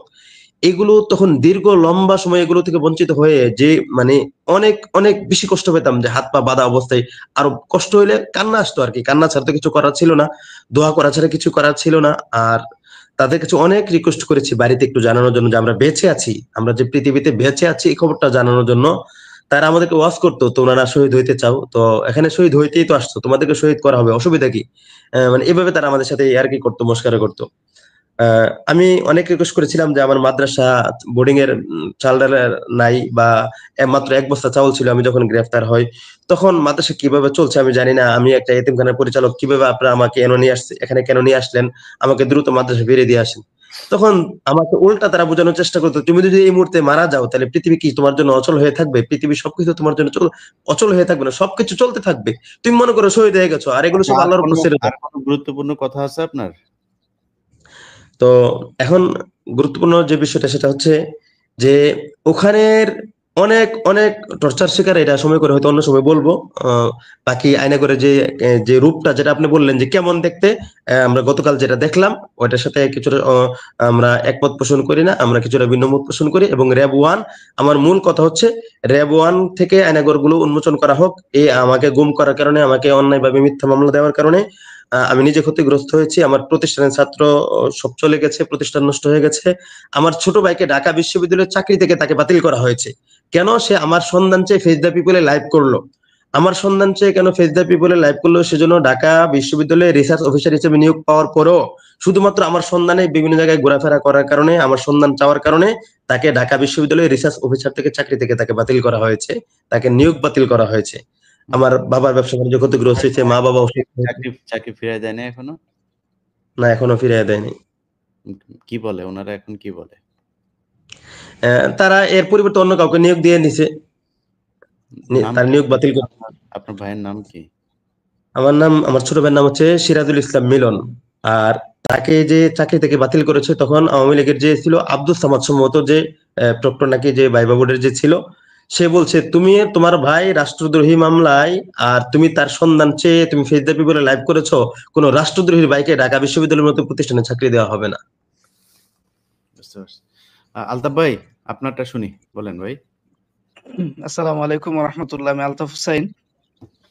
তো আমি 2013 সালে 5ই মে, যেদিন মানে শাপলা চত্বরের যে রাত, শাপলার রাত, ওই দিন আমি হচ্ছে আপনার কাকরাইল থেকে আমি গ্রেফতার হয়েছিলাম 8টার সময়। আমি দুপুরবেলা থেকে ওখানেই ছিলাম। তো লাশ এই আপনার পল্টন মোড় থেকে কাকরাইল ইসলামী ব্যাংক হাসপাতালে মোটামুটি আমি 11টার মতো লাশ আমি আনি ভ্যানে করে। তো লাস্ট আমি বের হওয়ার পরে ইশারের টাইমে আমাকে হচ্ছে ওই সময় পুলিশ গ্রেফতার করে নেয়। তো এই সময় মোটামুটি আমি একটু মার্ক হয়ে যাই, যে হেফাজতের সময় যেহেতু আমি অ্যারেস্ট। তো তারপর থেকে আমি প্রায় 3 মাস ওখানে জেল খাটি, 3টা মামলা দেয় আমাকে।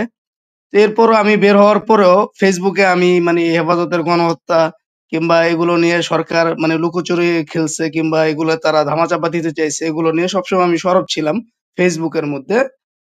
তো এরই পরিপ্রেক্ষিতে যখন আমি হেফাজতের সময় জেলে যাই, তখন বর্তমানে এই 21শে আগস্ট মামলায় যারা এই খালাস পেয়েছে, তাদের কয়েকজনের সাথে আমার মানে কথা হয়। তো ওই কথার মধ্যে আমি মানে তাদের কয়েকজনের ব্যাপারে জানতে পারি যে এরা আসলেই একবারেই নির্দোষ। এদেরকে যেমন নারায়ণগঞ্জের ওই যেই ছিল বিএনপির ক্যাডার ছিল মমিনুল্লাহ ডেভিড, তার ভাই শাহাদাত। তো তাকে মানে এই জায়গায় নিয়ে এসে এই মামলায় মানে এমন অত্যাচার করছে, তো সে কথা বলতে পারতো, তো তার জবান বন্ধ হয়ে যায়। তার জিহ্বা এত খাটো হয়েছে যে সে আর কথা বলতে পারে না, এখন সে বোবা। তো এরকম অনেকের সাথে আমার সাক্ষাৎ হয়, যে যারা আসলে এইগুলার সাথে কোনোভাবেই সম্পৃক্ত না, আমার সাথে যে কজনের সাক্ষাৎ হয়। তো তারা আমাকে বলে যে ভাই আমরা তো আসলে এখানে ফাঁসে গেছি, আর আমাদেরকে এভাবে জোরপূর্বক, আমরা এর সাথে জড়িত না। আমি এটা ফেসবুকেও লিখছি যে একজনকে আছে যে তাকে সন্দেহবশত 2 বার ধরে নিয়ে আসে। ধরে নিয়ে আসার পরে যখন তার কাছে কোনো তথ্য না পায়, তারপরে তাকে ছেড়ে দেয়। ৩য় বার তাকে আনে। তারপরেও যখন কোনো তথ্য না পায়, একবারে অমানবিক নির্যাতন করার পরে তখন তার স্ত্রীকে ধরে নিয়ে আসে। তারা সরাসরি তাকে বলে যে তুই যদি এখন স্বীকারোক্তি না দিস আমরা যেভাবে বলি, তাহলে হচ্ছে তোকে আমরা এই তোর স্ত্রীকে তোর সামনে ধর্ষণ করব। তখন ওই ভাই কাঁদতে কাঁদতে বলে যে ভাই এর পরবর্তীতে আমি মানে এই স্বীকারোক্তি দিছি। আরেকজন ভাইয়ের কথা আহ, জানি, সে বলছে যে মানে তাকে পুরুষাঙ্গে এই পরিমাণ ইলেকট্রিক শর্ট দেওয়া হয়েছে যে রক্ত বীর্য সহ বের হয়েছে। মানে সে ওইখান থেকে আসার পরে, রিমান্ড শেষ করে আসার পরে সে হাঁটতে পারে না, এরকম অবস্থা। তো পরবর্তীতে তাকে যখন লোকজন জিজ্ঞাসা করছে ভাই আপনি কি করছেন, আপনি নিজে বুঝছেন তো? বলছে ভাই ওইভাবে তিলে তিলে মরার চাইতে একবারে যদি আমাকে ফাঁসির দড়িতে ঝুলায় সেটাও ভালো। তো এরকম কয়েকজন মজলুমের সাক্ষাৎকার আমি নেই, আমি মানে যাদের সাথে আমার পরিচয় হয় আমি মোটামুটি দেখি যে আসলে এরা আসলেই নির্দোষ। এটা হচ্ছে ভাই তাদের যে কথা আছে কথায় বোঝা যায়। তো আমি এই জিনিসগুলো নিয়ে আমি অনলাইনে মোটামুটি একটু লিখতেছিলাম ফেসবুকের মধ্যে। আমি মোটামুটি একটা পাণ্ডুলিপি করি যে রিমান্ডের সেই দিনগুলি মানে রিমান্ডে যে অত্যাচার নির্যাতন নিয়ে মানে মানুষদেরকে যে ধরে ধরে নিয়ে যা করছে এই জিনিসগুলো আমি মোটামুটি যখন কভার করি ফেসবুকের মধ্যে আমি তাদের নজরে পড়ে যাই। আপনি কোনো তো মামলা হঠাৎ টামলা করে কোনো এর কিছু মধ্যে করছেন? আপনি কোনো মামলা টামলা কিছু করছেন?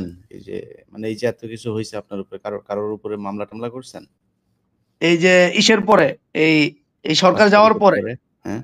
জি, জি। আমি আপনার এই আন্তর্জাতিক অপরাধ ট্রাইব্যুনালে অভিযোগ করছি, জমা দিছি হুম। যে আমাকে গুম করা হয়েছে। তো আমি করি তার পরবর্তীতে হচ্ছে আপনার আমরা অনলাইনে কয়েকজন বন্ধু-বান্ধব আমরা মিলে চিন্তা করি যে আমরা একটা মিষ্টির কারখানা দিব। তো আমরা একটা মিষ্টির কারখানাও দেই। মিষ্টির কারখানা দেওয়ার পরে ওইখানে আমরা কর্মচারী রাখি। তো ওই সুবাদে আমি হচ্ছে গাজীপুরের শ্রীপুর থানার জৈনাবাজারে একটা ডিস্ট্রিবিউশন কোম্পানি রুচিরা ধোনির অনেক বড় একটা হাউস। তো ওইখানে প্রায় ১ কোটি টাকার ব্যবসা। এটা হচ্ছে আমি হচ্ছে ম্যানেজার হিসেবে ছিলাম। তো আমি যেহেতু আলেম এই হিসেবে তারা আমাকে নিয়োগ দিয়েছে যে বিশ্বাস করে। তো আমি ওই কোম্পানির জুন মাসের হচ্ছে ১৪ তারিখ ২০১৫ সালের জুনের ১৪ তারিখ আমি হচ্ছে ওই কোম্পানির দিতে যাই। এই ভ্যাটের কাগজ আমি ব্যাংকে টাকা জমা দিয়ে উত্তরায় আমি হচ্ছে ওই কাগজ যখন জমা দিতে যাই তখন নামাজের সময় হওয়ার পরে আমি টঙ্গীতে এই স্টেশন রোডে নামি। স্টেশন রোডে ওই হাসপাতালটার সাথে যে মসজিদটা আছে ওই মসজিদে যখন আমি নামাজ পড়ি তখন হচ্ছে একদল লোক আসে, ৪-৫ জন লোক আসে। তো আমার কাছে টাকা ছিল আমার কাছে। আর আমার সাথে ওই মিষ্টির যে এই পার্টনার মানে মিষ্টির কারখানার সেও আসে। তো সামনে যেহেতু রমজান সেহেতু টাকাটা আমরা দিব। আমি টাকা দিব ৫০,০০০ পার্টনারে মানে যোগ হওয়ার জন্য। তো আমি যখন তাকে টাকাটা দেই এর কিছুক্ষণ পরেই ৫-৬ জন লোক আসে। ৫-৬ জন লোক আসার পরে এদেরকে দেখে মনে হয় যে এরা মানে গুন্ডা টাইপের লোক। গুন্ডা টাইপের লোক কারণ কানে এসে দুল দেওয়া, হাতে চেইন পরা, এই ব্রেসলেট পরা, গলায় এই সোনালী স্বর্ণের চেইন-টেইন। আচ্ছা, আপনি আটক ছিলেন? আপনি আটক ছিলেন কতদিন? আমি 19 দিন গুম ছিলাম আমি। কোথায় ছিলেন? র‍্যাব 1 এ ছিলাম। কেমন ছিল এবং ওইখানকার ঘরটর কেমন ছিল? কালকে যেটা দেখলেন এরকম ছিল না কিরকম ছিল?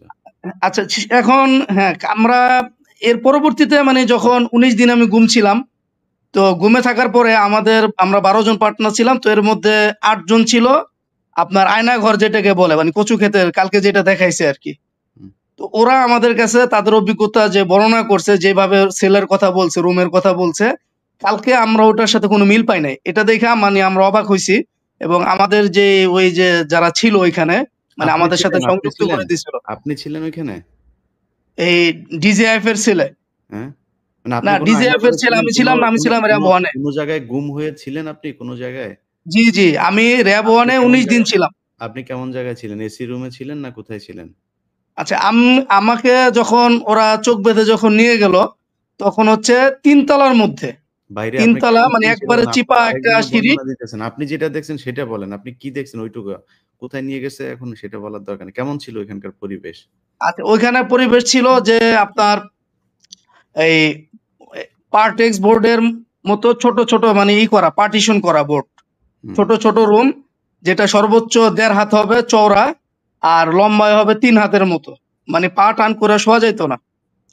আর প্রত্যেকটা পাশে রুম ছিল মানে ওই পার্টিশন দেওয়া ছিল এবং পাশে ২ সাইডে যে আছে অন্যান্য লোক আছে এটা বোঝা যাইত। আর রমজানের ৫ দিন মানে আমাকে ১৯ দিনের মধ্যে রমজানের আগে ছিলাম আমরা ৫ দিন। তো এই ৫ দিনের মধ্যে তো আমরা যতটুকু বুঝছি যে এই ছোট ছোট খোপ করা আছে। তো রাত্রের বেলা রাখতো ওই খোপের মধ্যে। আর দিনের বেলা রাখতো বড় একটা মানে ফ্লোর আছে। ওই ফ্লোরের মধ্যে হচ্ছে তারা শোয়ে রাখতো।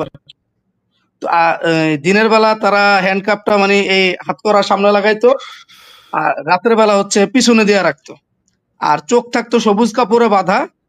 তো আমি তাদেরকে একটু দেখার যখন চেষ্টা করছি তারা যখন বুঝতে পারছে তখন তারা সবসময় আমার চোখে কাপড় বাঁধার পরেও আপনার মোটা মোটা করে টিস্যু দিয়ে রাখতো যাতে কোনোভাবে আমি না দেখতে পারতাম। কিন্তু দুঃখজনক বিষয় হচ্ছে যে কালকে আমরা এগুলো মানে কোনো কিছু ওইরকম কিচ্ছু দেখতে পারি নাই। র্যাবের যেগুলো দেখাইছে এটা সম্ভবত র্যাব অনেকে দেখাইছে কিনা জানি না, আপনি কিন্তু কি ওইগুলোর সাথে কোনো মিল নাই। গুম কমিশনে আপনার অ্যাপ্লিকেশন আছে না? জি জি জি মানে আপনাদেরকে যাইতে বলে না এই ইয়ে শফিক ভাই, আপনাদেরকে মানে খবর দেন বলে নাই যে আসার জন্য? আমি গুম কমিশনে অ্যাপ্লিকেশন করেছি, 447 নাম্বার আমার সিরিয়াল, কিন্তু আমি এখনো পর্যন্ত খবর পাই নাই। মানে কালকে যে ওইখানে গেল আপনাদেরকে ডাকে নাই যে আসেন আপনারা ছিলেন কিনা? আগে নাই। আর ইলেকট্রিক চেয়ারের যে ব্যাপারটা, এই চেয়ারটা এমন না, আমি দেখেছি এমন চেয়ার ছিল এবং প্যারাগের রুম ছিল, কালো অন্ধকার ছোট্ট একটা রুম, ও বাথরুমের মতো, এটার নিচে প্যারাগ ফ্লোরের মধ্যে, আর চেয়ারটা ইলেকট্রিক চেয়ার এমন ছিল, কালো কালারের ছিল। আরেকটা হচ্ছে যে ওইখানে অন্যতম একটা শাস্তি ছিল যে ছোট ক্রেনের মতো ছিল, একটা ছোট ক্রেনের মতো, এই 2 হাত এভাবে হয়তো মাফলার অথবা গামছার মধ্যে এভাবে পেঁচায়া এই গামছার এভাবে ক্রেনে বাঁচাইতো, বাঁচানোর পরে সুইচ দেওয়ার পরে উপরে উঠাইতো, উপরে ওঠার পরে 5 মিনিট 10 মিনিট লোক বুঝে আর কি। তো এরপরে 5-10 মিনিট যখন ঝুলে রাখতো তখন মনে হতো যে শরীরের সাথে হাতের কোনো সংযোগ নাই।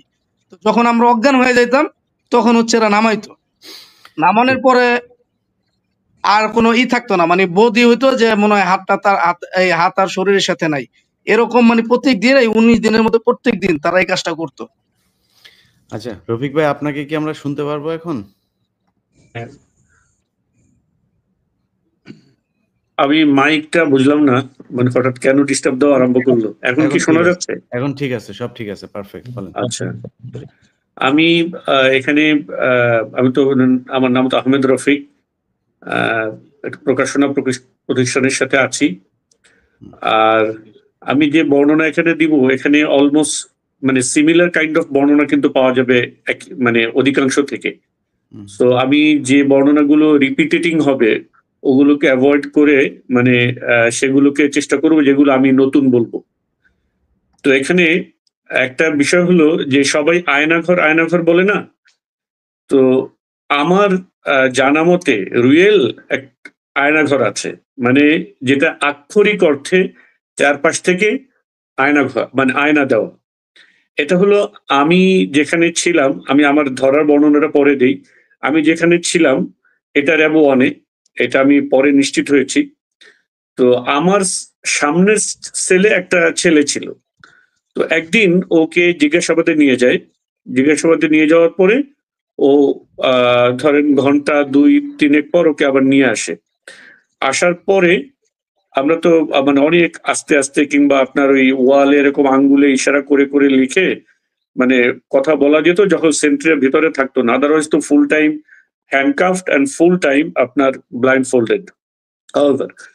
ওই ছেলেটা বলল যে আমাকে একটা অদ্ভুত জায়গাতে নিয়ে যাওয়া হয়েছে। কিরকম? বলল যে এটা চারপাশে শুধু আয়না, গ্লাস চারিদিকে। হ্যাঁ, তো মানে শুধু চারিদিকেই আয়না, আমি মাঝখানে বসা। আমাকে নিয়ে ওই ছেলেটাকে নিয়ে বললো যে তুমি এখানে বসো, তোমার সাথে আমাদের বসেরা কথা বলবে। তো তাকে অনেকক্ষণ ওখানে বসায় রাখছে, মোর দেন অ্যান আওয়ার। বসায় রাখার পরে কোনো কথাবার্তা বলে না। কিছুক্ষণ পর আবার এসে বলে যে তুমি বসো, তোমার সাথে আমাদের বসরা কথা বলবে। এরকম আপনার ওই যত সময় ওখানে বসেছিল ও বসেই ছিল, এরপর ওকে আবার ব্যাক করে নিয়ে আসে। ওর সাথে অ্যাকচুয়ালি কোনো ইয়েতে যায় না, কথাবার্তা আর বলে না। তো বললো যে চারপাশে আয়না, কিছু দেখা যায় না, চারদিকে তাকে আমি শুধু আমার ছবি দেখি। ঠিক আছে, তো আমি তখন এই জিনিসটা বুঝতে পারি না যে এটা আসলে ব্যাপারটা কি ছিল। আমি যেটা বের হওয়ার পরে আমি কয়েকজনের সাথে এটা যখন শেয়ার করলাম, তখন আমি যেটা বুঝলাম অন্যান্যদের মতে, সেটা হলো কাউকে ক্রস ফায়ার এরকম দেওয়ার আগে তারা ওরকম মানে একটা রুমের ভিতরে অনেককে নিয়ে যায়, নিয়ে গিয়ে চারপাশে আপনার ওই যে আপনার রিফ্লেক্টিং যে থাই গ্লাস গুলো থাকে এগুলো দিয়ে রুম বানানো। এটার ভিতরে প্রচন্ড আলো থাকে, বাহিরে আপনার শুধু অন্ধকার দেখা যায়, কিছুই দেখা যায় না, ইউনো ওই যে থাই গ্লাসের যেটা হয় রিফ্লেকশনের কারণে। তো ওই পাশ থেকে তাকে অবজার্ভ করে যে his body language, his attitude, তারপরে তার মানে নানা রকম অঙ্গভঙ্গি হয়তো তারা পর্যবেক্ষণ করে before they make final decision to মানে take him to crossfire বা এরকম কোনো মেজর ডিসিশনের জন্য। তো এখানে আমি যেটা বলতে চাচ্ছি সেটা হলো রিয়েলি দেয়ার ইজ আয়নাঘর। ঠিক আছে, আমি জানি না এইটা যা কিছু দেখানো হয়েছে তার ভিতরে এই জিনিস দেখানো হয়েছে কিনা। সো আয়নাঘর বলতে যে মানে ব্যবহারিক অর্থে যে যেখানে এই ধরনের সেফ হাউস বা টর্চার সেল, মানুষকে গুম করে রাখার সেল, এটা তো একটা ব্যবহারিক অর্থে আয়নাঘর বলা হয়। আমি যেটা বললাম সেটা হলো আক্ষরিক অর্থেও এই সকল স্থাপনার ভিতরে কোথাও কোথাও আয়নাঘর আছে এমন এক। দ্বিতীয়ত আমি যেটা আমার ধরার বর্ণনার যে ব্যাপারটা, আমাকে নিয়ে যাওয়ার যে বর্ণনাটা আমি দিতে চাই সেটা হলো আপনার 2016 আপনার অগাস্টের অগাস্টের আপনার শুরুতে একেবারে মানে জুলাইয়ের শেষে অগাস্টের শুরুতে 1 তারিখ অথবা শেষের দিন এরকম। তো আপনার আমি আমার বাচ্চাদেরকে স্কুলে দিতে গিয়েছি, বাচ্চাদেরকে স্কুলে দিতে গিয়ে স্কুল থেকে ওদেরকে স্কুলে ড্রপ করে নেমেছি। নামার পরেই কয়েকজন মানুষ এসে আমাকে বললো, আপনি কি আহমেদ রফিক, সিয়ান পাবলিকেশনের ম্যানেজিং ডিরেক্টর? আমি বললাম ইয়েস। বললো যে এটা বলতে বলতে actually I was surrounded by মানে কেউ দেখতে গাঞ্জাখোর, গাঞ্জুটি এরকম টাইপের লোকজন। মানে ওরা কিছু লোকজন এই ধরতে টরতে আনতে যাওয়ার সময় এরকম কিছু লোকজন ওরা পালে যাদেরকে দেখলে আপনার সিভিলিয়ান মনে হবে। ফোর্সের যে একটা ফিজিক্যাল অ্যাপিয়ারেন্স আছে না, ওরকম না এগুলো। হ্যাঁ, মানে দেখলে মনে হবে আপনার গাঞ্জুটি, হিরোইন, এরকম টাইপের লোকজন। এরকম অনেকগুলো আমাকে ঘিরে ফেললো। ঘিরে ফেলে তারপরে বললো যে আমরা ল এনফোর্সমেন্ট এজেন্সি থেকে আসছি, আমাদের সাথে যেতে হবে। আমি বললাম ফাইন, আমি যাব, কোনো অসুবিধা নাই, বাট আমাকে স্কুলে গিয়ে অন্তত বলে আসতে দেন দ্যাট আমি আইন শৃঙ্খলা রক্ষাকারী বাহিনী, আপনারা আমাকে নিয়ে যাচ্ছেন। আমি জাস্ট স্কুলে বলে আসি অন্তত, সো দ্যাট তারা আমার ফ্যামিলিকে জানাতে পারে আমি যাই আপনাদের সাথে। বলেছে ন, কোনো ইয়ে হবে না, কথাবার্তা যদি বলেন তাহলে পরিস্থিতি ভালো হবে না। তো তারা আমাকে গাড়িতে তোলে, গাড়িতে তোলার পরেই আপনার মানে মোবাইল নিয়ে নেয়, মানি ব্যাগ নিয়ে নেয়, নিয়ে আপনার এই চোখ বেঁধে ফেলে। চোখ বেঁধে তারা আমাকে মানে ইয়ে করতে থাকে, মানে অনেকক্ষণ ঘুরতে থাকে ঢাকায়। মানে এত বেশি ঘুরতে থাকে যে আমি অ্যাকচুয়ালি আমি কোন দিকে যাচ্ছি, আমি উত্তরে না দক্ষিণে, পূর্বে না পশ্চিমে, এটার আর কোনো দিক টিক নাই। আমি কিন্তু এতদিন ছিলাম, আমি মনে করতাম যে আমি ছিলাম হলো ডিবিতে, ঠিক আছে, সিরিয়াসলি। কিন্তু আমি আসলে ছিলাম র্যাব ওয়ানে। র্যাব ওয়ানে ছিলাম, এটা আমি কিভাবে বুঝলাম সেটা হলো, এটা আমি 2016 যখন আমাকে নিয়েছে, আমি তখনকার ঘটনা বর্ণনা করছি। 2018-তে যখন আমাকে আবার আপনার বাসা থেকে তুলে নিয়ে যায়, তখন আমাকে নিয়ে মূলত ওরা গুম করতে পারে নাই।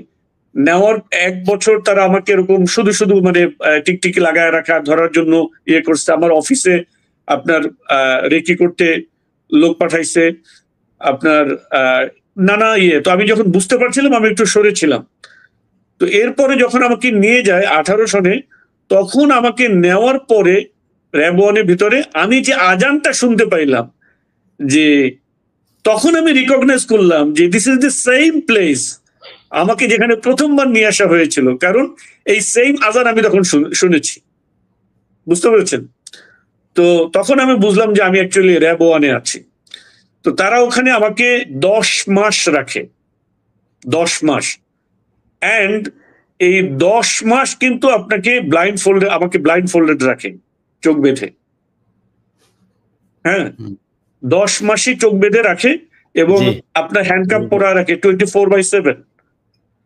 হ্যান্ডকাপ পরা রাখে। এবং একটা জিনিস আমি মানে আপনাদের ইয়ের জন্য বলতে চাই, সেটা হলো যে একটা জিনিস দেখেন, অনেক সময় এরকম হয় না যে মানুষদেরকে শুধুমাত্র তাদের ক্ষতি থেকে আপনার মানে জনগণকে সেভ করার জন্য বা কোনো কিছু তাদেরকে জাস্ট আটকায় রাখার জন্য রাখা হয়। এখানে ব্যাপারটা কিন্তু শুধু আটকায় রাখার জন্য না, মানে এইটা হলো আপনি গুয়ান্তানামো বের যে মডেল, সেই মডেলের ডিটেনশন সেন্টার, ঠিক আছে, যেখানে মানুষকে physical torture and mental torture করে মানুষকে মানে আপনার পাগল বানায় দেওয়া, এরকম টাইপের। কারণ হলো আপনি দেখেন, আপনি কতগুলো ইয়ের ভিতরে, সিকিউরিটির ভিতরে নিয়ে আপনি তাকে রাখছেন। প্রথম একটা গেট, তারপরে আরেক গেট, তারপরে আরেক গেট, এরপরে গিয়ে আপনি মানে একেবারে লোহার শিক দেওয়া আপনার 3-4 ফিটের একটা রুম, 3-4 ফিট চওড়া, আপনার 7-8 ফিট লম্বা, এরকম একটা রুম। আপনার হাইট হলো 6-7 ফিট হবে ম্যাক্স, কোনো উইন্ডো নাই কোথাও কিছু, এরকম একটা জায়গাতে রাখছেন। সেখানে আপনাকে অ্যাকচুয়ালি হ্যান্ডকাপ পরায় কেন রাখতে হবে? নট অনলি দ্যাট, আপনি ধরেন রাতের বেলা মানুষের তো একটা ঘুমের সাইকেল থাকে, রাত 12টার সময় হঠাৎ এসে আপনার হ্যান্ডকাপটা সামনে ছিল, ধরেন আপনি এভাবে শুয়ে আছেন, ঠিক আছে, রাত 12টার সময় এসে হঠাৎ করে আপনার হ্যান্ডকাপটা পিছনে দিয়ে দেবে so that you can sleep, আপনি যদি ঘুমাতে না পারেন। ইট ইজ ইন্টেনশনাল, মানে for mental torture. It's a detention camp, আমি বলবো ক্যাম্প। এইটা মূলত গুয়ান্তানামো বের আদলে, আপনার গুয়ান্তানামো বের অনেক টর্চার দেখছেন না, দাঁড়ায় রাখা, ইয়ে করে, অন্যান্যরা বর্ণনা করেছে। এটা ছিল কমপ্লিটলি একটা আপনার সেই গুয়ান্তানামো বের আদলে একটা মিনি ডিটেনশন ক্যাম্প এখানে। তো তারা ওখানে নেওয়ার পরে আপনার এই কি বলে, যখন নিয়ে যায়, নিয়ে গিয়ে আপনার চোখ বেঁধে, ওই যে অন্যরা যেরকম বললো, আপনার ওদের গন্ধ গেঞ্জি, গন্ধ লুঙ্গি, আপনার কাপড় চোপড় ওরা নিয়ে যাবে, নিয়ে গিয়ে আপনাকে ওরকম দুর্গন্ধযুক্ত নোংরা কাপড় চোপড় এগুলো পরতে দেয়। আপনার টয়লেট ওয়াশরুমে আপনি নক করলে আপনাকে টয়লেট ওয়াশরুমে যেতে দিবে, it's not more than a minute, 1টা মিনিট আপনাকে থাকতে দেবে না, এরপরেই আরম্ভ করে দেবে। এর যদি বেশি হয় তাহলে মানে যাচ্ছে তাই ভাষায় গালাগালি করা, নোংরা কথা বলা, কাউকে মাইট দেওয়া, মানে এরকম করতে থাকে। জি আচ্ছা, ঠিক আছে ভাই, আমরা আরেকটা ইনফরমেশন, হ্যাঁ ভাই, জি জি আমরা শেষ করবো আর কি। আরেকটা ইনফরমেশন যেটা কেউ দেয় নাই, যেটা আমি ওখানে দেখেছি, সেটা হলো আমরা আমি মাঝে মধ্যে শুনতাম জোরে জোরে গান বাজে হঠাৎ, ঠিক আছে। সো আমি প্রথমে এটা বুঝতে পারতাম না, জোরে জোরে গান বাজে কিসের। সো পরে আমার মানে কোনো এক সেল থেকে আমি ইশারা দিলাম, হোয়াটস দ্যাট, যে গান বাজে কেন। সো পরে বুঝলাম যে তারা যখন মানুষের উপরে টর্চার করে তখন তারা শাউট করে, চিল্লাপাল্লা করে, হ্যাঁ, এই শব্দ যেন না শুনতে পারে মানুষ, তখন জোরে জোরে গান বাজায়া তারপরে তাদের উপরে টর্চার করে। কিছু নির্দিষ্ট কিছু গান ছিল, ধরেন এমন আছে না যে গান শোনার জন্য অ্যাকচুয়ালি গান বাজাইতেছে, এরকম না। এই 10 মাসে ধরেন আমি যদি আপনার মাসে যদি ধরেন 10 দিন করে শুনি, 100 বার শুনি, তাহলে সিমিলার গান, একই গান। তো তারা গান বাজায়া মানুষের উপরে এই টর্চার গুলো করতো। হ্যাঁ, জিজ্ঞাসাবাদের সময় আপনার এইটা আমার ধারণা যে এটা আপনার টিএফআই সেল, যেটা টাস্ক ফোর্স ইন্টারোগেশন সেল, যেটা এইটা আপনার ইয়েতেই ছিল, র্যাব 1-এ ছিল, যেখানে আপনার বিভিন্ন আপনার ইন্টেলিজেন্সি থেকে তারা এসে এখানে আপনার জিজ্ঞাসাবাদ করতো। কারণ একবার এক এক রকম অফিসাররা আসতো, তাদের মানে স্টাইল অফ আর্গুমেন্ট ভিন্ন, টপিক অফ আর্গুমেন্ট ভিন্ন, স্টাইল অফ ডিসকাশন ভিন্ন, তারপরে as if they know nothing, একেবারে নতুন করে কথাবার্তা বলা আরম্ভ করবে এরকম। সো এইটা একটা বিষয়। আর হলো আপনার এখানে যে নিয়ে যাওয়ার যে ব্যাপারটা, আপনার আপনার আমাকে যখন নিয়ে যাওয়ার সময় একই সাথে আমার অফিসে রেইড দিয়ে আমাকে যখন তারা বাইরে থেকে তোলে, তাদের আরেকটা ফোর্স আমার অফিসে যায়, অফিস থেকে তারা আমার অনেকগুলো ল্যাপটপ, তারপরে আপনার হার্ড ডিস্ক, অফিসের কাজকর্মের যে সকল জিনিসপত্র, এগুলো তারা তুলে নিয়ে আসছে। সো তারা যখন আমার সাথে কথা বলছিল তখন আই আস্ক দেম যে আপনারা কি আমার অফিসে, কারণ আমাকে যেহেতু অফিসে যাওয়ার সময় তুলছে, সো আপনারা আমার অফিসে রেট দিচ্ছেন, আমি ধারণা থেকে বলতেছিলাম। তো তখন তারা আমাকে বলতেছিল যে আপনার অফিসের অনেক জিনিসপত্র নিয়ে আসছে, আপনার সবকিছু আমাদের কাছে আছে, আপনি ধরা খেয়ে গেছেন, হ্যান ত্যান। তবে চিন্তা করেন না, আমরা কোনো ইয়ে করতে এখানে আসি নাই, কি বলে হাইজ্যাক, সন্ত্রাস, এগুলো করতে আসি নাই। আপনার জিনিসপত্র সব, আপনার অফিসের জিনিসপত্র আপনাদেরকে পৌঁছায় দিয়ে আসা হবে। কিন্তু আজ পর্যন্ত তারা সেই আমার অফিসের যে ল্যাপটপ, কম্পিউটার, হার্ড ডিস্ক যা কিছু নিচ্ছে আজ পর্যন্ত কোনোদিন কিন্তু ফেরত দেয় নাই, ঠিক আছে। So this is it. বাকি অন্যদের যে বর্ণনা, আরেকটা জিনিস আমি পয়েন্ট আউট করতে চাই, সেটা হলো ভাই, আপনি এক একজন থেকে এক এক রকম বর্ণনা শুনবেন। যেমন আমি দোতলায় যে জায়গাতে নেওয়ার পরে দোতলায় যে সেলগুলোতে ছিলাম, মাঝখানে একটা ন্যারো ওয়াকওয়ে ছিল, আর দুই পাশে আপনার পাঁচটা সেল ছিল। সো এরকম না যে এই সেলগুলোই একমাত্র সেল, এই সেলগুলো তুলনামূলকভাবে আমি বলবো যে আপনার ইয়ে ছিল, আপনার অন্যান্যদের যে সকল নিচের থেকে অনেক সময় উপরে আসতো, মানে বন্দীদেরকে এক্সচেঞ্জ করতো অনেক সময়। So তারা যখন আসতো উপরে এসে অনেকে বলতো, ভাই এটা তো অনেক ভালো জায়গা, আমরা তো কবরের মধ্যে ছিলাম, বুঝতে পারছেন? তো ওখানেই আরো অনেক ভয়ঙ্কর অনেক ন্যারো, টয়লেটের ভিতরে এরকম ভয়ানক জায়গা ছিল। উপরের যে জায়গাটা ছিল ওইটা আপনার ধরেন 4টা সেল ছিল এরকম, যে 3-4 ফিট চওড়া, আপনার 7-8 ফিট লম্বা। এর ভিতরে 2টা সেল ছিল আপনার আরো বড়, এর চেয়ে ডাবল এরকম হাইট, আপনার 6-7 ফিট, কোনো ইয়ে ছিল না, উইন্ডো ছিল না, ঠিক আছে? কিন্তু নিচে এখানে আরো অনেক টর্চার সেল ছিল, যেখানে আপনার মানুষ দাঁড়াতে পারতো না, সারাক্ষণ বসে থাকতো। তারপর আবার সামনে আমি দেখেছি যে তার একটা ছেলেকে দেখছি যে তার মোর দ্যান 3 ইয়ার্স হয়েছে, এবং কনসিস্টেন্টলি তাকে এরকম পিছনে ইয়ে করে আপনার ইয়ের সাথে কি বলে আপনার শিকের সাথে দাঁড় করা রাখতো, মানে কন্টিনিউয়াসলি এরকম আচ্ছা, ভয়ঙ্কর মামুনুর রশিদ নির্যাতন। ভাই, এবং আমাদের লম্বা হয়ে যাচ্ছে। আপনার মামুনুর বিভিন্ন রশিদ সময় ভাই, যখন আপনাকে গান দিয়ে বাজাইতে ভুলে যেত, আপনাকে দিয়ে শেষ করি। তখন আপনার এরকম মানুষকে যে টর্চার করতেছে, এটার আওয়াজ, এটার কান্নার আওয়াজ, চিৎকারের আওয়াজ। হ্যাঁ, মামুনুর রশিদ ভাই বলেন। আসসালামু আলাইকুম ইলিয়াস ভাই, আপনাকে আমরা ভালোবাসি, দীর্ঘদিন থেকে আপনারই আমরা দেখি যে কোনোদিন আমি হয়তো বা আমার বক্তব্য তুলে ধরতে পারবো, এটা আমি আসলে ভাবিনি। তো আমি প্রথম থেকেই শুরু করতেছি। আমি উত্তরা 9 নম্বর সেক্টরে একটা স্কুলে, আমি ঢাকা ক্যাডেট স্কুল, এখানে আমি ম্যাথমেটিক্স এর ক্লাস নিতাম, ওই স্কুলে আমি জব করতাম। তো আমি দেখা যাচ্ছে স্কুল থেকে, সেদিন ছিল 5 তারিখ, জুন মাসের 5 তারিখ, সেদিন বাংলাদেশ এবং ইংল্যান্ডের একটি ম্যাচ ছিল, আইসিসি চ্যাম্পিয়ন্স ট্রফি সম্ভবত। তো ওই খেলা দেখার মোটামুটি একটু আমার ইয়ে আছে, খেলা দেখার জন্য আমি স্কুল ছুটি হওয়ার পর আমি চলে যাচ্ছিলাম।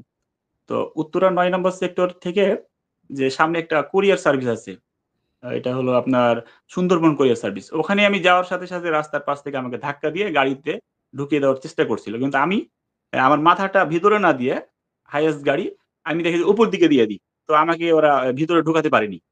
এবং আমি হেল্প বলে চিৎকার করি। আশেপাশে সব মানুষ দেখতেছিল, কিন্তু কেউ আমাকে হেল্প করেনি। আমি তারপরও ধস্তাধস্তি করি। যে একজন অলরেডি পড়ে যায়। তাদের মধ্যে যারা আমাকে ঢুকানোর চেষ্টা করেছিল, একজন নিচে পড়ে যায়। তো এরপরে কেউ যখন হেল্প করলো না, মাথা নিচে করে টান দিয়ে একদম শক্তভাবে ভিতরে যখন ঢুকাই দিল, সাথে, সাথে একটা জম টুপি একদম মুখের মধ্যে পুরা এই পর্যন্ত ফাঁসির আসামিকে যেগুলো পড়াই দিল। দেন আমি ওখান থেকে গাড়ি স্টার্ট হয়ে গেল। আমার হাত পেছনে করলো। এরপরে হ্যান্ডকাপ লাগাই দিল, গামছা দিয়ে বাঁধলো। চোখকে আরো মানে কি করবে? চোখ ১ম এ বাঁধলো গামছা দিয়ে। এরপরে ওই জমটুপি পরপর আবার এটা খুলেছিল। যে চোখকে বাঁধার পর আবার জমটুপি পরালো। মানে একদম মজবুত ভাবে করল। তো এরপরে রাস্তাতে আমি ভাবলাম যে কি আমার মামুন, আমার লাইফ মনে হয় এখানে শেষ। কিছু বুঝলাম না যে আমি আবার কি করলাম। তো ওরা আবার বলছিল যে সামনে পুলিশ, তো এদিক দিয়ে না ওদিক দিয়ে যাও। হ্যাঁ? এরকম বিভিন্ন ডিরেকশন দিচ্ছিল। তো আমি তখন ভাবলাম যে নিশ্চয়ই কোন ছিনতাইকারী বা এরকম হয় ঢাকা শহরে। তো ভাবছিলাম যে আমার কাছে তো ফোনটা ছাড়া কিছু নাই। আর সেদিন রমজান মাসও ছিল। আমি সিয়াম ছিলাম। আমার স্ত্রী প্রেগন্যান্ট ছিল ৫ মাসের। আমার স্ত্রীকে বললাম যে, "আমি কি নিয়ে আসবো?" সে বলল যে, "ডিম নিয়ে আসেন শুধু।" তো এই ডিম নিয়েই আমি চলে যাচ্ছিলাম। না সরি, ডিমটা কিনিনি তখন। আমার হাতে ছিল স্কুলের খাতা। ক্লাস 6 এর আমার ক্যাডেটের সেদিন পরীক্ষা ছিল। ওই খাতাগুলো ছিল। খাতাগুলো ওখান থেকে পড়ে যাওয়ার পর ওরা আবার স্কুলে ফেরত দিয়েছে। এটা আমি ফিরে আসার পরে জানতে পারছিলাম। হুম। তো যাই হোক, ওখান থেকে যাওয়ার পর বিভিন্ন পুলিশ-টুলিশ বলল। এরপরে আমার সন্দেহ, যাহ কার হাতে পড়লাম? মনে হয় মেরে ফেলে দিবে বা এরকম একটা দুর্বৃত্তের হাতে পড়ে গেলাম। যাই হোক, পরে যখন আমি পৌঁছালাম, তো আমার আমি মাথা ঠান্ডা রাখলাম। আমি ওদেরকে বললাম যে, "একটু আমার মুখটা খুলে দেন, না হলে আমার বমি হয়ে যেতে পারে।" তো তারা একটু ভয় পেয়েছে যে বমি করে দিলে তো দুর্গন্ধ হবে। একটু হালকা খুলে দিয়েছিল আরকি, যাতে আমার শ্বাস নিতে পারছিলাম। দেন আমি এভাবে ফ্লাইওভারে উঠলো গাড়ি। হ্যাঁ, বুঝতেছি আমি ঢাকাতে মোটামুটি তার আগে ৩-৪ বছর থেকে ওখানে থাকি। জানি মোটামুটি পরিবেশ, আশেপাশে গেছি, ঘুরছি। তো এভাবে চলতে গাড়ি প্রায় ৫০ মিনিটের মধ্যে, আমি আসরের পরে আমাকে উঠানো হইছে। আর আমি যখন পৌঁছালাম তাদের আস্তানায়, তো ওখানে পৌঁছানোর পর আমি আযান দিতে লাগলো মাগরিব। আর যেহেতু আমি সিয়াম ছিলাম, আমি দেখা গেছে ওখানে আমাকে খাবার দিল কিছু। তো ওখানে খাবারটা খেলাম। খাবার পাওয়ার পরে যে রুমের মধ্যে আমাকে ঢুকাই দিল। ভাই তখন মনে হচ্ছে আমি একটা আতঙ্কিত হয়ে গেলাম যে আমি কোথায় আমাকে এটা ঢুকালো। তো ওয়াশরুম। পিছনে একটা মানে ফ্যান বসানো আছে ওয়াশরুমে। আর সামনে দেখা যাচ্ছে মানুষ। আমি আমি বসে আছি। আর সামনের দিকে একদম মানে জেলখানার গারদ যেভাবে থাকে এরকম। শরীরটা তখন মনে করেন ভয়ে থরথর করে আমি কাঁপছিলাম যে কি ভাই, আমি আমি এটা ভেবে অবাক হচ্ছিলাম যে আমি কি এমন কাজ করছি? আমি তো একদম সাধারণ পাবলিক। স্কুলের একজন টিচার। আমি টিউশনি করে সারাদিন আমি কাজ করি। মানুষ আমার সাথে তো কারো শত্রুতা নাই। আমি নামাজ কালামও মানে তখন মনে হয় যে খুবই নতুন আরকি। 1-1.5 বছর হয়েছে নামাজ কালামও পড়তাম না। আগে একটু আধুনিক ছিলাম। আধুনিক থেকে আমি ফেরত আসছি। ফেরত আসার পরে দাড়ি রাখছি, নামাজ কালাম ধরছি। অ্যা আমাকে ১৭ সালে এরকম হইছে আর আমি চেঞ্জ হয়েছি। আমার লাইফস্টাইল চেঞ্জ হয়েছে প্রায় হয়তোবা ১৪-১৫ সালের দিকে। তো ২-১ বছরের মধ্যে আমার এলাকা থেকে যখন আমি যাইতাম, টাই-টুই পরে যাইতাম তখন আমাকে কোনদিন মানে সার্চ করে নাই। কিন্তু যখন থেকে আমি কতদিন ছিলেন দাড়ি-টাড়ি আপনি? আপনি গুম ছিলেন কতদিন? আমি ১৮৯ দিন গুম ছিলাম। আমি ছিলাম, আমি একদম সংক্ষেপেই বলব ইনশাআল্লাহ আমি পুরো ঘটনাই বলছি। এরপরে আমি তখন দেখা যাচ্ছে কিরে এখন আবার আমাকে দাড়ি-টাড়ি রাখলাম, নামাজ কালাম পড়ছি, লাইফস্টাইল চেঞ্জ করলাম। আমাকে সবাই সন্দেহ দেখা যাচ্ছে গাড়িতেও সার্চ করছে ঢাকা যাওয়ার সময়। আমার বাসা হলো শিবগঞ্জ, দৌলতপুর কদমতলা গ্রামের নাম। শিবগঞ্জ হলো আমার পুলিশ স্টেশন। আর আমার ডিস্ট্রিক্ট হলো চাঁপাইনবাবগঞ্জ। কিছুদিন আগে একটা আমরা প্রোগ্রাম করলাম। এই যে মতিলাল, ভারতীয় আগ্রাসনের বিরুদ্ধে আমরা একটা গরু জবাই করেছি। এটা মতিলাল দিয়ে একটা দিয়ে দিছি আরকি। তো যাই হোক এগুলো তো এখন করলাম। কিন্তু তখন মনে করেন যে কিছুই আমি জানি না, তেমন কিছু। তো একদম নতুন ইসলাম প্র্যাকটিস করি, প্র্যাকটিসিং মুসলিম। তো যাই হোক আমাকে উঠায় নিল। এরপরে আমাকে বলল তোর লাইফ শেষ। ও আমার যেখানে ১ম এ ঢুকালো যে ঘরটা, এটা বললাম যে নিচের দিকটা এরকম আর ২ ফিট হবে, ২ থেকে ২.৫ ফিট হবে ওয়াইড। আর হাইটটা বেশি ছিল। আর এখানে আমি যেগুলো আয়নাঘর দেখলাম এরকম না। আমার ঘরটা ছিল একদম একটা গেট। ওই গেট খোলার পর ২ টা সেল। ২ টা সেলের পাশে একটাতে আমাকে রাখছে, আরেকটাতে একটা বাচ্চা ছেলে ছিল। একদম ছোট। সে এসএসসি পরীক্ষাও দেয়নি। ওই বিষয়ে পরে আসছি। তো উপর দিকটা ছিল ১৫ ফিট মতো। মানে উপরটা উঁচু। ঠিকই আছে। মানে একদম নরমাল ঘরই ছিল। ওগুলোকে হয়তো বানাইছে শুধু স্পেশাল ভাবে এই ফ্যাসিস্টের কাজ করার জন্য এগুলো কাজের জন্য হয়তো বানাইছে। তো ওখানে ঢুকাই দেওয়ার পর টয়লেট ওর ভিতরেই পানি ছিল, একটা বদনা ছিল। আর ওর ভিতরে কিছুই ছিল না। তো খাবার পানির জন্য একটা বোতল দিত। ওই বোতলেই হ্যান্ডকাপ লাগা অবস্থায় ঘুমাতে হতো। ওই বোতলে মাথা দিয়ে ঘুমাতাম। পা ২ দিকে মেলানোর সুযোগ ছিল না। একদিকে প্যানের ২ দিকে থাকতো। মানে ওয়াশরুম তো বুঝতে পারছেন। এভাবে ২ দিকে ২ টা পা থাকতো। আর জড়ো হয়ে থাকতে হতো। এরপরে যেটা রফিক ভাই বললেন, আমাদের আহমেদ রফিক ভাই, যে দেখা যাচ্ছে মাঝে, মাঝে হঠাৎ করে এসে বলতো, "এই হ্যান্ডকাপ লাগাও। তোমাকে ভিতরে নিয়ে যাবো। স্যার আসছে।" মানে ইন্টারোগেশন সেলে নিয়ে যাবে। ইন্টারোগেশন সেলটা পাশেই ছিল। আর আমরা যে সেলটাতে আমি ছিলাম তার পাশে আমরা মোট ৪ জন ছিলাম। একজন হলো সায়েম। আমি তাকে এখনো খুঁজি। হয়তোবা এখন খুঁজে পেলে কথা বলতে চাই। জানি না সায়েম শুনছো কিনা? তুমি যদি শুনতে পাও তাহলে আমার সাথে যোগাযোগ করবা। তো এরপরে পাশের জন্য ছিল খুলনা থেকে একজন, উনি ছিল উনার নাম এনামুল। আর তার পাশে ছিল সায়েমের দুলাভাই। সায়েম ছেলেটা হলো এসএসসি পরীক্ষা দিবে। তো তার দুলাভাইয়ের সাথে শপিং এ গেছিল। এটাই তার অপরাধ। তার দুলাভাই জঙ্গি। জঙ্গি সন্দেহে তাকে উঠানো হইছে। যেহেতু তার সাথে সে ছিল এজন্য তাকে উঠানো হইছে। তাকেও ছাড়ে নাই। এবং তারা অনেকদিন ছিল। আমাকে ৬ মাস ৭ দিন রাখছে। তারা আরো আগে থেকে ছিল। ১ বছর আরো বেশি ছিল। মানে আমি যাওয়ার তারও ১ বছর আগে থেকে তারা ছিল। বলছে, "ভাই এত তাড়াতাড়ি ঘাবড়াই না। আমরা তো ১ বছর থেকে আছি।" আমাকে তারা এরকম বুঝাতো। তো ওই ঘরগুলো আমি চিনতে পারবো। আমি র‍্যাব 3 তে ছিলাম। আমি কেন চিনতে পারবো? কারণ আমাকে মাঝে, মাঝে তাদের অনুষ্ঠান হতো। গান বাজনা মানে সাউন্ড সিস্টেম গুলো মানে সেটিং চলতো। হ্যালো, টেস্ট এরকম বলতো। তখন আমরা শুনতে পেতাম। তো যাই হোক আমাকে যখন ১ম এ নিয়ে গেল মানে মেইন রোড থেকে, তো মেইন রোড থেকে হয়তোবা ১ মিনিটের মধ্যেই তারা একটা বিল্ডিং এ ঢুকলো। বিল্ডিং এ ঢুকার পর প্রায় ৩ থেকে ৪ ফিট উঁচু একটা জায়গাতে উঠলো। তো বুঝলাম মানে আমি যখন আমার পাটা উপরে উঠলাম, বুঝতে পারলাম যে এটা একটু উঁচু জায়গা। তো উঁচু জায়গার পরে ডান দিকে টর্চার সেল আর আমাদেরকে বাম দিকে একটা ঠাই খুললো। ঠাই খোলার পর একটা কাঠের গেট, তারপরে হলো আমাদেরকে ঢুকাই দিল। তো এভাবে যখন আমাদেরকে ঢুকাই দিল, তখন আমাকে যখন সাউন্ড বাজতো তখন আমাদেরকে কিন্তু আবার ওই জমটুপি পড়াইয়া একটা পাশের বিল্ডিং এ নিয়ে যেত। ওই একবার আমাকে যখন পাশের বিল্ডিং এ নিয়ে যায়, তখন আমি স্পষ্ট দেখতে পাই যে এই জায়গাটা আমার পরিচিত জায়গা। নাবিল, অনাবিল যে গাড়িগুলো আছে, ঢাকা শহরে যে অনাবিল গাড়ির রুট, এই রুটে আরেকটা কথা বলি যে আমার ছোট ভাই তখন নটরডেম কলেজে পড়তো। তো আমি তাকে যখন ভর্তি করি অ্যাডমিশনের সময় আমি নিয়ে আসছি তাকে। আমি ওই রুটে অনেকবার আসছি। তো তার পাশেই আমাকে রাখা হয়েছে, হ্যাঁ? ভাগ্যের কি নির্মম পরিহাস। আমাকে যখন ওই উপরে যখন নিয়ে গেল হলো প্রায় ৭ থেকে ৮ তলা হতে পারে। মানে উপরে উঠতেই আছি, উঠতেই আছি। তো ওইটা একটা স্টোর রুমের মধ্যে রাখলো। মানে তারা যে সাউন্ড সিস্টেম লাগালো হয়তোবা কোনো প্রোগ্রাম হবে। আমরা যাতে এই কথাগুলো আমরা ৪ জনকে নিয়ে যেত। এবং ৪ জনকে পাশাপাশি রাখতো। ২ জন লোক পাহারাদার থাকতো। বলত যে যদি কেউ চোখ খুলি বা চোখ যদি খোলার চেষ্টা করি, এখানে একদম মানে গুলি করে দিবে।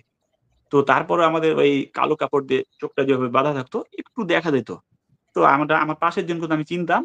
তো ওই আমার পাশের জনকে আমি চিনতে পারতাম, ওর শব্দতে বুঝতে পারতাম। তো তার দুলাভাইটাকে আমি একটু দেখছিলাম। আমি ২ জনকে স্পষ্ট দেখছি ভালোভাবে। আর তার দুলাভাইকে আমি একটু হালকা দেখেছিলাম। এত সুন্দর দেখতে। আর মানে মাসল গুলো এত ছিল তার মানে খুব মানে যারা রেসলিং করে ওদের মতো একদম। তো মূল আমরা বক্তব্য দিয়ে শেষ করেন ইয়ে ভাই, আমরা শেষ করব। জি হ্যাঁ, হ্যাঁ প্রায় আমি ১.৫ শেষ ঘন্টা করে হয়ে দিচ্ছি। যাচ্ছে। তো জি। এভাবে আমি ওখান থেকে বের হয়ে গেলাম। তো আমি ওয়াশরুমের জন্য আমি একদিন মানে ওখানে ওখানে প্রসাব করার কোনো জায়গা না। টয়লেটে আমি একদিন যেতেছিলাম। একজন আমাকে টয়লেটে নিয়ে গেছিল। তখন আমি ওই ওয়াশরুম থেকে ওই ফুটা দিয়ে আমি দেখতে পেয়েছিলাম যে এটা অনাবিল দাঁড়িয়ে গেল। তখন আমি বুঝছিলাম যে আমি কোথায় আছি। অর্থাৎ আমি র‍্যাব 3 তে ছিলাম। আর এরপরে আমাদের যে রুমটা, রুমের বর্ণনাটা কোনো ফুটা ছিল না। ওই আচ্ছা, সামনের দিকে আপনি যে মানে আপনি যে ছিলেন, আপনাকে কি ধরনের প্রশ্ন করা হইতো? মানে আপনি কি এই যে এতদিন ছিলেন জানতে পেরেছেন যে কেন আপনাকে আটক করা হলো? না, হ্যাঁ, আমি এটা জানতে পারছি তখন আমাকে তারা বলল যে আমার একটা মোবাইল নাম্বার নিয়ে সমস্যা। মানে সাজিদ নাম। এই হুম, সাজিদ ভাইকে আমি শুধু চিনতাম। সে নামাজ পড়ার সময় দেখা হইছে, কথা হইছে। আমার নাম্বার নিয়েছে। উত্তরা হুম, ১১ নম্বর সেক্টরে মসজিদে। এরপরে হুম, কাঁচা বাজার যেটা বিডিআর কাঁচা বাজার উত্তরা আজমপুর। ওই হুম, মসজিদে নামাজ পড়ার সময় একদিন দেখা হইছে। তো একজনের সাথে দেখা হইছে, কথা হইছে, মোবাইল নাম্বার আছে। একটু বন্ধুত্ব ছিল। তো এখন বলতে সে অনেক বড় টেরোরিস্ট বা জঙ্গিবাদের সাথে জড়িত। আর আমার নাম্বার স্পেশাল ভাবে ছিল তার কাছে। তাদের হলো এটা বক্তব্য। আমাকে বলছে তার বাড়ি কোথায়? আমি তো তার বাড়ি চিনি না। আমি তাকে শুধু চিনতাম। এতটুকুই আমার মানে তারা অপরাধ বারবার আমি তারা বলছে। তার সাথে আমার খুব গভীর মানে সম্পর্ক আছে। সাজিদ আমি সাজিদ কেমন লোক ছিল? সাজিদ তার দাড়ি-টাড়ি ছিল না। মানে একদম স্বাভাবিক লোক ছিল। কোন প্রকার তাকে আমাকে দেখে কোন খারাপ মনে হয়নি। হ্যাঁ? নামাজ পড়তো, তাই তো? নামাজ কালাম পড়তো। হ্যাঁ, মসজিদে নামাজ কালাম। আমি এই খবরটাও আমি আগে পেয়েছিলাম যে সাজিদকে উঠানো হুম, হয়েছে। র‍্যাব উঠায়ে নিয়ে গেছে। এটা উত্তর ১১ নম্বর সেক্টর মসজিদে। আমাকে আরেক ভাই আমাকে বলল যে, "ভাই সাজিদ ভাইকে উঠিয়ে নিয়ে চলে গেছে।" আমি বাসায় যেয়ে বললাম যে, "আল্লাহ! এই সরকার তো মানে এরকম মাঝে, মাঝে আমি শুনছি গুম করে দিচ্ছে। তো না জানি ওই সাজিদ ভাইয়ের জন্য আবার আমাদেরকেও গুম করে দেয়।" এটা কিন্তু আমি আমার মিসেসের সাথে কত কথা বললাম। তো তাকে বললাম যে, "তুমি প্রেগন্যান্ট, ৫ মাস চলে। হুম। আবার সাজিদ ভাইকে কিছুদিন আগে নাকি উঠায় নিয়ে গেছে। আল্লাহই ভালো জানে আমাদের উপরে কোন বিপদ চলে আসে নাকি?" আমরা তো কিছুই জানি না। আমরা কেন উঠায় নিয়ে গেছে সেটাও তো জানি না। তো এভাবে আমি কিন্তু আগেই আচ্ছা, বলেছিলাম। ঠিক আছে ভাই। তো মোটামুটি আমরা জি, একটা বক্তব্য পেয়েছি। আমরা জানলাম। প্রিয় দর্শক আপনারা আ আমি আমি কেস দিতে চাই। একটু আমি কিভাবে কেস দিব ভাই? এটা আমাকে একটু বলেন। আমি একটা গুরুত্বপূর্ণ র‍্যাব 3 নিয়ে তে আসতেছি। আমি একজনকে চিনি তাও। তার নাম হলো আপনি নাসির। আমি হুম। আইডেন্টিফাই ইলিয়াস ভাই, করতে পারবো সবাইকে যে আপনি থানায় যেয়ে মামলা গুরুত্বপূর্ণ করবেন। আপনি যদি পার্সোনালি মামলা করতে চান থানায় যেয়ে করবেন, গুম কমিশনে কথা বলবেন। হ্যাঁ? এটার জন্য আপনারা গুম কমিশনে আমি কথা বলেছি। হ্যাঁ, তো ওইখানে এপ্লাই করবেন। আর আপনি পার্সোনালি যদি মামলা করতে চান আপনি সরাসরি গিয়ে থানায় মামলা করবেন। এই অধিকার ইলিয়াস আপনার ভাই, আছে। আমি যদি কোন আমি তো ওসি যদি মামলা না নেয় তাহলে আপনারা মৌলিক আমাদেরকে বিষয় জানায়েন। একটু নিয়ে আসতে চাই। শফিক ভাই একটা বিষয় আমাকে হচ্ছে চিনেন? আওয়ামী ভাই লীগের লোকেরা, যে ইলিয়াস ভাই, অনেক আওয়ামী লীগের লোকেরা বলে যে আয়নাঘরের বিষয়গুলো গল্প, সাজানো নাটক। আমি স্পষ্ট আমার এখানে জিডি কপি আছে, আমি আপনাকে পাঠাইছি। ভাই দূর আমাকে এগুলি নিয়ে কথা বলি না। ওদেরকে শোনেন আওয়ামী লীগ ওরা দুনিয়াতে মানে ওদের ব্যাপারে আসলে কথা বলতে গেলে বিশ্বাস করেন আমি সবসময় চাই খুব শালীনভাবে কথা বলতে। ওদের ব্যাপারে কথা বলতে গেলেই না অশালীন হয়ে যাই। মানে এদের নিয়ে কথা বলার দরকার নেই। ভাই ওরা আমার মানুষ না। জি ওরা ভাই এই আমি গুম আমি ছিলাম দুনিয়াতে এতদিন এটা আমার মানে মিথ্যা বলে লাভ কি? কিছু নিকৃষ্ট মৌলিক জানোয়ারের মিথ্যা মৌলিক বেশি আমি বয়স। বলেছি। তাও ওদের যেদিক দিয়ে বাচ্চা পয়দা হয় আলহামদুলিল্লাহ ওদিক দিয়ে বললে উল্টা দিক দিয়ে ওরা এখানে বেরিয়ে এখানে মৌলিক কয়েকটা পয়েন্ট নিয়ে আসতেছে। আমি বলি যে বাংলাদেশের এর মধ্যে ভারতীয় বাহিনী আছে, আগেও ছিল, এখনো আছে। কারণ আচ্ছা আমার আমাকে সামনে যে সেলটা ছিল ১ মিনিট টাইম দিবেন, ১ ওই মিনিট সেলের ১০ সেকেন্ড। আমি কথা শেষ আমাকে করি ১০ মন সেকেন্ড রাখেন। আমার সামনে যে সেলটা ছিল ওই সেলে একটা ছেলেকে 6 মাস রাখার পরে তাকে ভারতে নিয়ে মামলা দেওয়া হয়। আমার কথা হলে বাংলাদেশে লোক গ্রেফতার হলে বাংলাদেশে তাকে ফাঁসি দিতে পারে দেশের আইন আদালত, আপনি তাকে তো ওটা ভারতে নিয়ে মিথ্যা মামলা বলতেছেন। দিতে আপনি পারে না। ভারতে নিয়ে গেছেন সমস্যাটা এটা আপনি মিথ্যা কথা বলতেছেন। ভারতে নিয়ে গেছিল। এটা ভারতে নিয়ে যাবে কেন? এখন আপনি এখন এটা প্রমাণ করে আওয়ামী লীগের কাছে প্রমাণ করবেন আপনি এটা? আপনি যদি না, প্রমাণ আমি করতে চান আপনি বলবেন যে প্রমাণ করে আমি ইন্ডিয়া একজনকে নিয়ে গেছি। এটা বলে কি আপনি প্রমাণ করলেন এখন? এটা বলে কি প্রমাণ করলেন? ওদের সাথে প্রমাণ আপনি জীবনে করতে পারবেন না ভাই। ওদের আচ্ছা, কাছে ২ প্রমাণ নম্বর করতে পারবেন বিষয় না। বলতে ওরা চাই, এখন সারাদিন ফেসবুকে কান্দাকাটি করে কেমনে জানেন? ওরা ফেসবুকে বাংলাদেশে ভাই গোয়েন্দা আমরা মূলত শেষ করে দিব ভাই। আমরা শেষ করে দিব। মামুন ভাই আপনি কি বলতেছেন বলেন আমরা শেষ জি করে ভাই। দিই। এই যে ওকে। চেয়ারটা নিয়ে কথা বলছি, এই চেয়ারটা কিন্তু আসলে এটা ঘুরে। এই চেয়ারে বসে যদি ঘুরাই তাহলে এটা এত জোরে ঘুরে মনে হয় যে নাড়ি-ভুড়ি একদম বের হয়ে যাবে। 5G স্পিড এটা আমাদের পাশে যে ছেলেরা ছিল সে তার দুলাভাইকে এটাতে বসানো হয়েছিল, ঘুরানো হয়েছিল। আর আমাকেও বলেছিল আমাকে ইন্ডিয়া পাচার করে দিবে এই সেই এরকম কথা বলছিল। আর আমাকে সবচেয়ে বাজে যে ২ টা প্রশ্ন আমার কাছে আমি অবাক হয়েছিলাম। আমার কাছে মনে হয়েছিল এরা ভারতের লোক। ২ টা প্রশ্নের জন্যে। ১ নাম্বার আমাকে প্রশ্ন করা হয়েছে যে আমার স্ত্রী হাত মোজা, পা মোজা পড়ে কিনা? ২ নাম্বার যে আমার ছোট ভাইয়ের সামনে আমার স্ত্রী কি মুখ খোলা রাখে? আমার ছোট ভাই কি তাকে দেখে নাকি মানে মুখ ঢাকা রাখে? এই প্রশ্ন শুনে আমার কাছে মনে হয়েছিল এরা আসলে ইসলাম বিদ্বেষী। এরা শুধুমাত্র মানে এরা সরকার ইন্ডিয়ান বিরোধী না তাই ভাই। না। এরা ইন্ডিয়ান বলে লাভ নাই। এটা আওয়ামী লীগ। এটাই আওয়ামী লীগ। ওদের জন্মই হয়েছিল এই ইসলামের বিরুদ্ধে কাজ করার জন্য। যাই হোক, বুঝলাম না, মুখ ঢাকলো তো কি? মুখ ঢাকলে বুঝতে হবে যে ও ইসলাম পালন করে, চাই প্র্যাকটিসিং মুসলিম। আওয়ামী লীগ আমি নিষিদ্ধ চাই, আমাদের উপর যে টর্চার করা হচ্ছে টর্চার কারণে আওয়ামী লীগ নিষিদ্ধ চাই, র্যাবের নিষিদ্ধ চাই, যারা ক্ষতিগ্রস্ত তাদের ক্ষতিপূরণের ব্যবস্থা করা হোক, তাদের বিরুদ্ধে আইনানুগ ব্যবস্থা সরকার গ্রহণ করুক। আমাদের লোকেরা মামলা করতেছে, সরকার সর্বোচ্চ ভাবে আন্তরিকতার সাথে আইনানুগ ব্যবস্থা গ্রহণ করুক, সেটা আমি প্রত্যাশা করি। জি প্রিয় দর্শক, আর নাম ছিল নাসির, ওর ইলিয়াস নাম ভাই, হলো আমার নাসির, স্পেসিফিক 3টা পয়েন্ট আছে, নাসির নামে মানে স্পেসিফিক লোকটা 3টা ছিল। পয়েন্ট আছে, একটু বলতে চাই। জি প্লিজ শেষ করেন তাহলে। জি ভাই বলবো? বলেন, শেষ করেন ভাই, একটু দ্রুত শেষ করেন। আচ্ছা, 1 নম্বর হলো সরকার আসলে সরকার যা করতেছে এটা কি তারা আন্তরিক কিনা। অনেক সময় আছে ভান করার জন্য, জনগণকে দেখানোর জন্য অনেক কিছু করে। তো এটা সরকার যদি আন্তরিক হয় তাহলে সেটা অ্যাকচুয়ালি কাজের মাধ্যমে প্রমাণ করতে হবে যে রিয়েলি তারা আন্তরিক এই প্রবলেম গুলো সলভ করার জন্য, নাকি তারা জনগণকে একটা বুঝ দিয়ে হিরো সাজতে চাচ্ছে। At the same time Awami লীগের যে হেজিমনি, আওয়ামী লীগের যে প্রসেস, সেটাকে ঠিকই বজায় রাখতেছে কিনা, এই জিনিসটা আমাদেরকে ভালো করে বুঝতে হবে। তো এখানে 3টা পয়েন্ট আমি মেনশন করতে চাই। 1 নম্বর, সরকার যদি আন্তরিক হয় যে সত্যি আওয়ামী লীগ এই ধরনের জুলুম নির্যাতন করছে, অন্যায়ভাবে মিথ্যা মামলা দিয়ে মানুষকে এরকম করছে, তাহলে এই সময়ে এই সন্ত্রাস দমন আইন সহ যে সকল আইনে প্রচুর পরিমাণে মিথ্যা মামলা মানুষকে দেওয়া হয়েছে, সরকার স্ট্রেইট অ্যাওয়ে এই মামলাগুলোকে এক্সপেডাইট করে দিতে পারে, বাতিল করে দিতে পারে, যে মামলাগুলো ভয়েড অ্যান্ড নালিফাইড। কারণ এই মামলাগুলো যে এই জন্য দেওয়া হয়েছে এটা হাজারবার অলরেডি প্রমাণিত যে এগুলো সব মিথ্যা মামলা, সাজানো নাটক, বানোয়াট মামলা। তাহলে সরকার যদি আন্তরিক হয়, সরকার তার এক্সিকিউটিভ সিদ্ধান্তে, রাজনৈতিক সিদ্ধান্তে বা রাষ্ট্রীয় সিদ্ধান্তের মাধ্যমে এই মামলাগুলোকে কেন তারা এক্সপার্টাইট করে না, এটা বাদ দেয় না কেন? নাম্বার 1।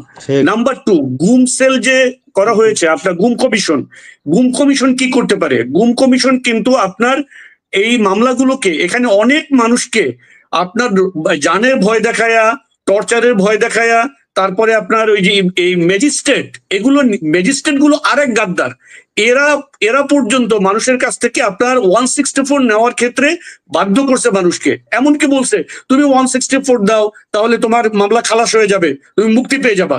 অনেক সাধারণ মানুষ যারা আসলে বোঝেই না হোয়াট 164 ইজ, দেখা যায় যে সে তাদের কথা মতন 164 দিছে। এই 164 এর কারণে তার হয়তো ফাঁসি হয়ে গেছে, তার হয়তো যাবজ্জীবন হয়ে গেছে, কিন্তু বাস্তবে পুরো জিনিসটা ভুয়া।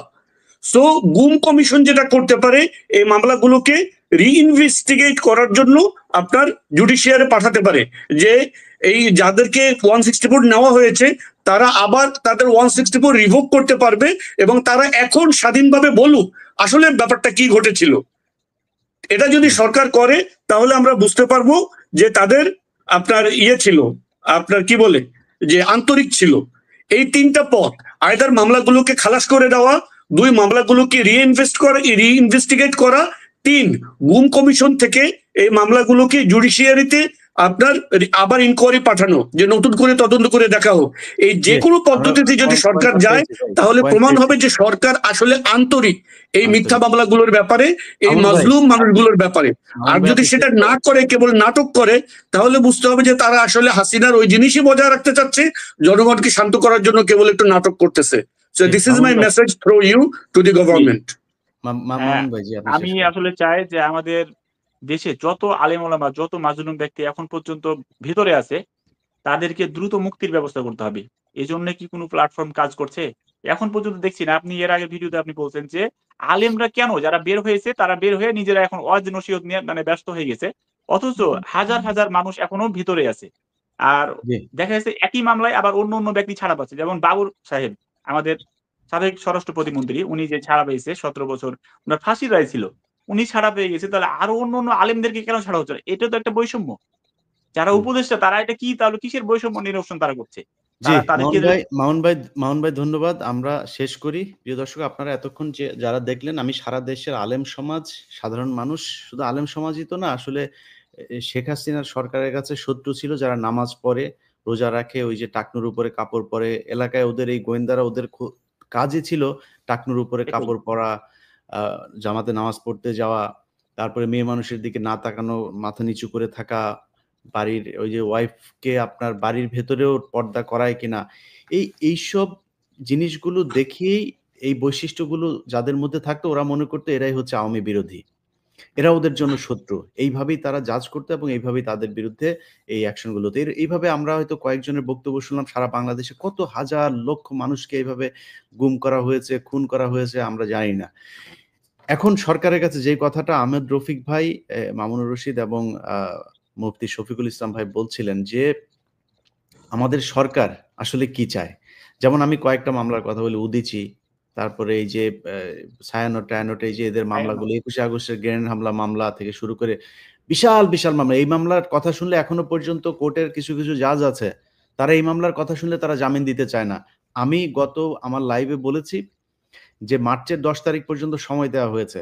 এই সময়ের ভেতরে সব মামলা থেকে এদেরকে বের করতে হবে। শেখ হাসিনা যে নাটক সাজাতো জঙ্গির নামে যে বাংলাদেশে কোনো কিছু নাই, সেটা গত ৬ মাসে প্রমাণ হয়েছে।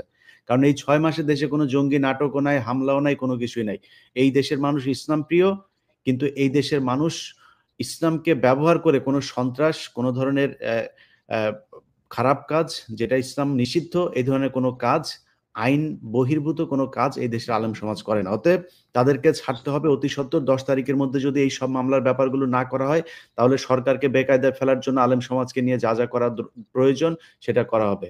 অনেক মানুষ আছেন, আপনারা জানেন না যে আপনাদের কি করা উচিত। জনাব হারুন ইজহার, ওনার সাথে আপনারা কথা বলতে পারেন। উনি আপনাদের এই মামলা, এই বিষয়গুলো নিয়ে কাজ করছেন। উনি নিজের ব্যক্তিগত খরচে, ব্যক্তিগত টাকা পয়সা দিয়ে এগুলো করছেন। আমরা চিন্তা করছি যে উনাকে আর্থিকভাবে কিছুটা আমরা সহায়তা করতে পারি কিনা, পাশে থাকতে পারি কিনা। উনাকে সহায়তার বিষয় না, উনি আমাদেরকে অনেক সহায়তা করছেন। অতএব আমরা ওনার পাশে থাকতে পারি কিনা সেটা আমরা দেখি। আপনারা থানায় গিয়ে মামলা করুন। যাদের বিরুদ্ধে যদি অফিসারকে চিনেন, পুলিশের কোন কোন কর্মকর্তারা আপনাদেরকে নির্যাতন করেছিল, তুলে নিয়ে গিয়েছিল, যদি চিনে থাকেন তাদের বিরুদ্ধে মামলা করুন। এভাবে চালাতে থাকুন। তো আমি সরকারকে একটা কথাই বলতে চাই যে অনেক হয়েছে। আপনারা সাজিয়ে গুছিয়ে তারপরে আয়নাঘরে একটু বড় করে দেখায়, যেটা দেখাতে চেয়েছেন যাই করেন, যত নাটকই করেন ওয়াকার, আপনি আপনার সেনাবাহিনীকে যতই সুন্দর করে দেখাইতে চান, জাতিসংঘ যেই প্রতিবেদন দিয়েছে এটার পরে অনেক কিছু পরিষ্কার। অতএব আপনি দেশের ভেতরে, দেশের বাইরে কোথাও আপনি খুব একটা শান্তিতে থাকতে পারবেন না এই সেনাবাহিনীর খুনিদেরকে আশ্রয় প্রশ্রয় দিয়ে। অতএব এটার সুষ্ঠু তদন্ত করতে হবে, বিচার করতে হবে। আসলেই যা ঘটেছিল সেটার মানুষের সামনে তুলে ধরতে হবে। যারা এতদিন ধরে এই গুম খুনের সাথে জড়িত ছিল তাদের পরিবারকে যথাযথ ক্ষতিপূরণ দিতে হবে।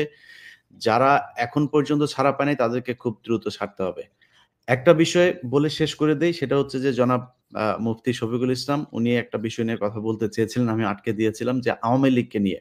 দেখেন, আওয়ামী লীগ পৃথিবীর ভেতরে বিলুপ্ত প্রায় একটা প্রজাতি। এদের অস্তিত্ব এই বাংলাদেশে ইনশাআল্লাহ আর কোনোদিন হবে না। এদেরকে মানুষ ওই যে বিভিন্ন জাসদ টাসদের মতো বিভিন্ন রাজনৈতিক দল আছে না, ওইরকম একটা দল হয়ে তারা দাঁড়াবে বাংলাদেশের সামনে। বিএনপি, জামায়াতে ইসলামী এবং এই ছাত্রদের যে একটা দল, তারপরে সাথে কিছু দল আরো থাকবে। সবচাইতে ছোট দল হিসাবে আওয়ামী লীগ এই দেশে রাজনীতি করবে। আমি তাদের মনে হয় না নিষিদ্ধ করা হবে, আমি নিষিদ্ধ করা হোক সেটা দরকার নেই। মানুষের জানা দরকার আছে যে আওয়ামী লীগ আসলে কি জিনিস। তো আওয়ামী লীগের যেসব লোকজন, আমি আজকে কমেন্ট পড়ছিলাম, নরমালি আমার এখানে আমার বিরুদ্ধে তেমন কেউ কমেন্ট করেনি, কিন্তু আমি আজকে দেখছিলাম যে হয়তো তাদের হয়তো পলিসি নিয়েছে যে তারা কিছু কমেন্ট করবে বাজে। তো আমি আপনাদেরকে বলবো ভাই, যে আপনাদের আওয়ামী লীগের যত লোক আছে সবাইকে নিয়ে এসে আমি চাই আপনারা আমাকে গালাগালি করেন, আমার বিরুদ্ধে কথা বলেন, সমালোচনা করেন। এতে আমি বুঝতে পারবো যে দেশে আসলে আওয়ামী লীগের সংখ্যা কত। যেদিন আমার কাছে মনে হবে আপনারা সবাই মিলে লোকজন দাওয়াত দিয়ে এনেও যদি 30% কমেন্ট যদি আমার বিরুদ্ধে করতে পারেন, সেদিন আমি আওয়ামী লীগে যোগ দেব। কারণ আমাকে বুঝতে হবে যে আমি কোনো কিছু একটা রং করছি, আমার মনে হয় সমস্যা। কারণ এখনো পর্যন্ত পৃথিবীর ভেতরে সংখ্যাগরিষ্ঠ মানুষ সঠিক জিনিসটাই দেখে। আপনি যদি বলেন যে ধর্মের কথাও বলেন, এখন পর্যন্ত পৃথিবীতে নাস্তিকের সংখ্যা বেশি হয় নাই। চীন বাদ দিলে পৃথিবীর কোনো দেশেই এইভাবে সংখ্যাগরিষ্ঠ নাস্তিকের সংখ্যা নাই। সো মানে এখনো পর্যন্ত আমি কোনো ধর্মের কথা বলছি না, কিন্তু মানুষ আস্তিক, অর্থাৎ কোনো একজনকে বিশ্বাস করেন। সেটা কেউ আল্লাহ, কেউ ভগবান, কেউ বিভিন্ন কিছু বলেন, কিন্তু একজনকে বিশ্বাস করেন, অদৃশ্যে বিশ্বাস করেন, পরকালে বিশ্বাস করেন। অতএব ভালো জিনিসকে কিন্তু এখনো পর্যন্ত মানুষ ভালোবাসে। এখনো পৃথিবীর বেশিরভাগ মানুষই আইফোন পছন্দ করে, কারণ আইফোন যে সবচাইতে ভালো এটা জানে। তো আপনি আওয়ামী লীগ যদি ভালো হয়ে থাকেন, আমি মনে করি 30% এর বেশি যদি আপনি হয়ে যান, আমার কাছে তখন এটা অ্যালার্মিং মনে হবে। আমার চিন্তা করতে হবে যে আমি আসলে ভুল করছি কিনা, আমাকে আওয়ামী লীগে যোগ দেওয়া উচিত কিনা। যদি না পারেন তাহলে চিন্তা করেন, পুরো গোষ্ঠীর সবগুলারে গলায় পাড়া দিয়ে মাইরা ফেলছে না? একটু চিন্তা করেন, এটা কোনো মানুষের ক্ষমতা নাই। কোনো মানুষের একটা মানুষকে একটা থাপ্পড় দেওয়ার ক্ষমতা নাই। এই যে হাতটা উঁচু করছে না, এই ক্ষমতাটাও পৃথিবীতে অনেক মানুষের নাই। এই যে কথা বলছি, আমার চাইতে মানে সুন্দর মুখ আছে, আমার চাইতে দেখতে ভালো, কিন্তু আল্লাহ কথা বলার সুযোগ দেয় নাই। আছে না? এটাই আল্লাহর শক্তি। তো একটা জিনিস মাথায় রাখেন, এত বড় একটা ঘটনা ঘটেছে, এটা এমনিতেই ঘটেছে এটা মনে করার কোনো কারণ নাই। আল্লাহ এই শাস্তি আপনার এই জাস্ট ইমিডিয়েট পূর্বপুরুষকে দিয়েছেন। এখন এই মুহূর্তে এই পুরো পৃথিবীর ভেতরে এরকম নজির নাই। আন্ডা বাচ্চা যা আছে সব পালা, 1 ঘন্টার নোটিসের ভিতরে সব পলা, কারোর কোনো অস্তিত্ব নাই। তারপরেও যদি লজ্জা না হয়, এখন ভারতে গিয়া পার্কে পার্কে ঘুরে আর যায় এখন দেশের বিরুদ্ধে নানানি করে। কয়দিন আগে এরা বলেছে এরা নাকি দেশের জনগণকে নিয়ে নাকি এরা চিন্তা করে, এরা বহির্বিশ্বের কাছে যায় না, ওদের এখন একমাত্র প্রভু হয়েছে বলবে, ওদের দেশে এখন কোনো জায়গাই নাই। যত বেশি কথা বলবি, যত বেশি শয়তানি করবি, তোদের ব্যাপারে এই দেশের মানুষ তত বেশি কঠোর হবে। আস্তে আস্তে আওয়ামী লীগকেও নিষিদ্ধ করা হবে, অঙ্গ সংগঠন, এই নাম নিবি, নাম নিলে গণধোলাই। রাস্তাঘাটে দেখছিস না, মনে হচ্ছে যেন করোনা আবার বাংলাদেশে ফিরে আসছে। মাস্ক লাগায়া তারপরে স্লোগান দেয়, জন্মদিন পালন করে ঘরের ভেতরে ঢুকে জয় বাংলা, জোরে বলতে পারে না জয় বাংলা, এটাও ঘরের ভেতরে আস্তে আস্তে জয় বাংলা বলা লাগে, আরো ঢুকানো হবে। এখনো সময় আছে। নিজের বিবেক, মানুষ হিসাবে আল্লাহ যেই আশরাফুল মাখলুকাত হিসাবে তৈরি করেছে, ওইটা হিসাবে চিন্তা কর যে আসলে মানুষ হিসাবে কি দরকার করার, সেটা কর। এর বাইরে কিছু করবি, কিছুদিন শান্তিতে থাকতে পারবি। কয়দিন আগে মনে নাই বলেছি যে শেখ হাসিনাকে কেউ সরাইতে পারবে না, আল্লাহর সাথে যুদ্ধ করেছিলে, আল্লাহ সেটা নজির দেখিয়ে দিয়েছে। তো আমরা আলোচনাটা দীর্ঘায়িত না করি, সবাই ভালো থাকবেন। আলেম সমাজের উপরে যে নির্যাতন হয়েছে সেটার সুষ্ঠু তদন্ত চাই, বিচার চাই। আসিফ নজরুলকে বলবো, আসিফ নজরুল আপনি আইনমন্ত্রী, অতএব একজন আইন উপদেষ্টা হিসাবে এটার সম্পূর্ণ দায়িত্ব আপনার, দায়ভার আপনাকে নিতে হবে। মার্চের 10 তারিখের মধ্যে একজন আলেম যদি বাংলাদেশের জেলখানায় থাকে, একজন বিএনপি জামায়াতের কর্মী যারা কিনা শেখ হাসিনার সমালোচনা করার কারণে শেখ হাসিনার মিথ্যা মামলায় আটক আছে, কেউ যদি নাকি জেলখানায় থাকে, ভয়ঙ্কর রকমের প্রতিশোধ নেওয়া হবে আসিফ নজরুল। ওই জায়গা থেকে আপনি আপনার চেয়ার নিয়ে দাঁড়াইতে পারবেন না। সবাই ভালো থাকেন, আল্লাহ হাফেজ।